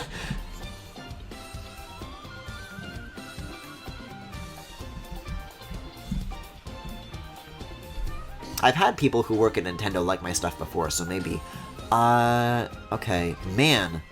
Look at... Without the lines. Look at that. Hot damn. Okay, what is left to do? We've got the gradients, we've got the highlights... Do we have all the highlights? Let's take a look. We got on the tongue and on the boobs. That's about it, but I also think that's all that really needs it. Also, like, I don't know if you guys can even see that, but there's, like, just barely imperceptibly a little bit on the lower lip already. I might do some more on the neck muscles. I think we're in a state where it's, like, leave it and come back kind of situation, you know? Although, while I'm thinking about it, I'm gonna put a little bitty highlight on his little bitty button. Like that. Might as well, if you think they'd appreciate it. I mean, they did a thing for the Fire Emblem Heroes anniversary, where they drew all the Fire Emblem characters that they've done art for, and all of their boobies were out, and they did that with Keaton, so... I think they have an agenda, and it's boy, is it working.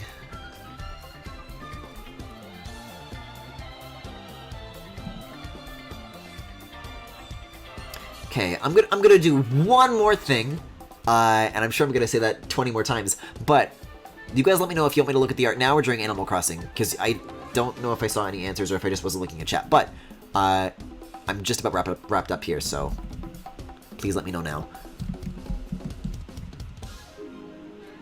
I'll just like select everything but the hair here.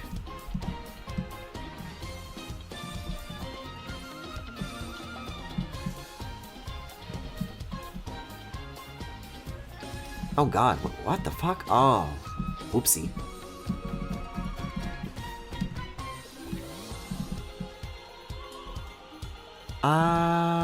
Okay, that's better. Okay.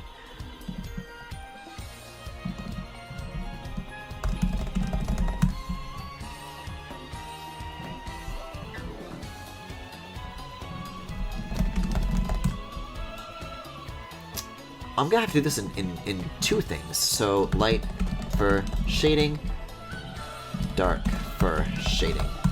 I would say art for now for the YouTube audience. That's what I was thinking. That's why I wasn't so sure that it like wouldn't be like quite as straightforward. Okay, let's see then. Just gotta readjust this, because I don't want it to like crush too much of the details, so I think multiply would be better for this. Actually, let's take a quick peek at like what some of these other options are to see if there's anything else that I might like. Color dodge is kind of nice.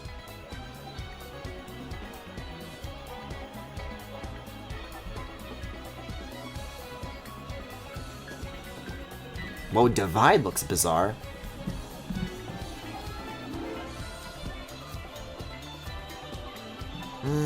I think I'll stick with multiply, but I'll do it at like half opacity.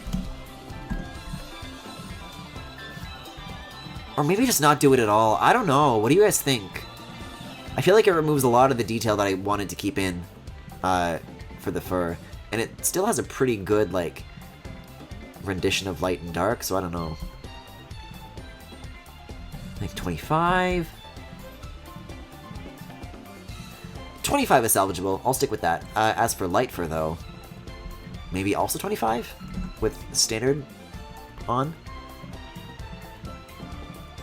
Kind of remove some of the contrast. How does it look with multiply on? I think with multiply I do need it because the colors are so close, but yeah, it looks better with multiply for sure. Multiply with this though?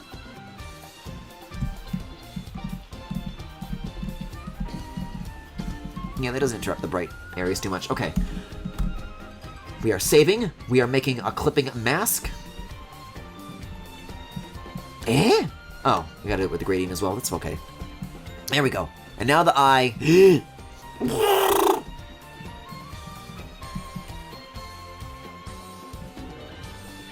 Oh, my... Just one more thing. Do I have symmetry on? No? Great, okay. I gotta get rid of... I gotta draw over this. Why is it not working? Oh, that's not the gradient layer, Griffin. Stop it. What? What? Eh? Oh, because the gradient layer never actually did anything with this. It's fine. The fur is gonna go over it. It won't matter. When I do this, get rid of the rough hair layer. I can tweak it later! Okay, that was Galaxy Gallery for tonight. Thank you for watching. I am doing Animal Crossing after this, but we're gonna do art right now. And I'm going to maybe get some different music going. What do you mean could not export the clipboard? Oh yeah, because this is in 8K, by the way, if you were paying attention. This isn't in the playlist, but I am particularly interested in doing Xenoblade Chronicles Future Connected Biona's Shoulder, because I think that would be really good looking at art and music. Because, you know, I had the time to spare to look around for this shit. Great. Biona's Shoulder by Joe's VGM. Thanks, Joe. But it's J-O-E. What do you think it stands for? Okay. We are about to look at the art. Let's do it. Ooh, I gotta do some scrolling here. Okay, I am looking away. I am... Yeah, is that... I'll, like, get the dock up here, and then I can just see where I'm dragging it to. This is by Geo. Look at this shit! I might turn this down a little bit. God, that's nice, though. I like the Biona's Shoulder as a location and as nothing more. Look at this! Happy birth, Griffin! With his little wagging tail. He's so fluffy. Thank you very much for this, Geo. This is so cute. I love it. Do you have a Twitter? I really want to retweet this. Okay, let's do some more scrolling here. I'm only like half looking again. It has like very bright colors, and I can see that Robin posted it. I'm kind of like looking at the ceiling here. What the fuck is this? Robin! What have you done? Zooms in on the fucking collar, though. What that for? What that shit do? He's covered in stream memes. Why would you do this? Why would you fucking do this? I hate that this part looks so cool, but then he's surrounded in this. Also, he's got his tail. That's neat. Thank you, Robin. I really gotta draw Corin wearing a collar more often. That's like hornier than I do, but it is correct. Oh, that's all that is in the art channel. Femi, you said you wanted to send in something yourself. Do you want to do that now? What's wrong, Griffin? Everything is wrong. What you looking at, cutie? Yeah, is that all the art, or did you guys want to send anything more in? Or should that wait for another time? Corin loves Dragon Quest because he is a dragon. No, he doesn't. He hates it because it doesn't have Keaton in it. Oh, this fucking music, though. This is nice. No? No art? Okay, okay. I'll check that out another time then. Sounds like your platformer stuff is going through it. Mine is too, in a sense. Alright. Well, that was Galaxy Gallery for I'm gonna leave that up. That was Galaxy Gallery for tonight. Thank you for watching. Coming up next is Animal Crossing New Horizons for just a little bit, because there's some birthday stuff for us to do. But in the meantime, please hold.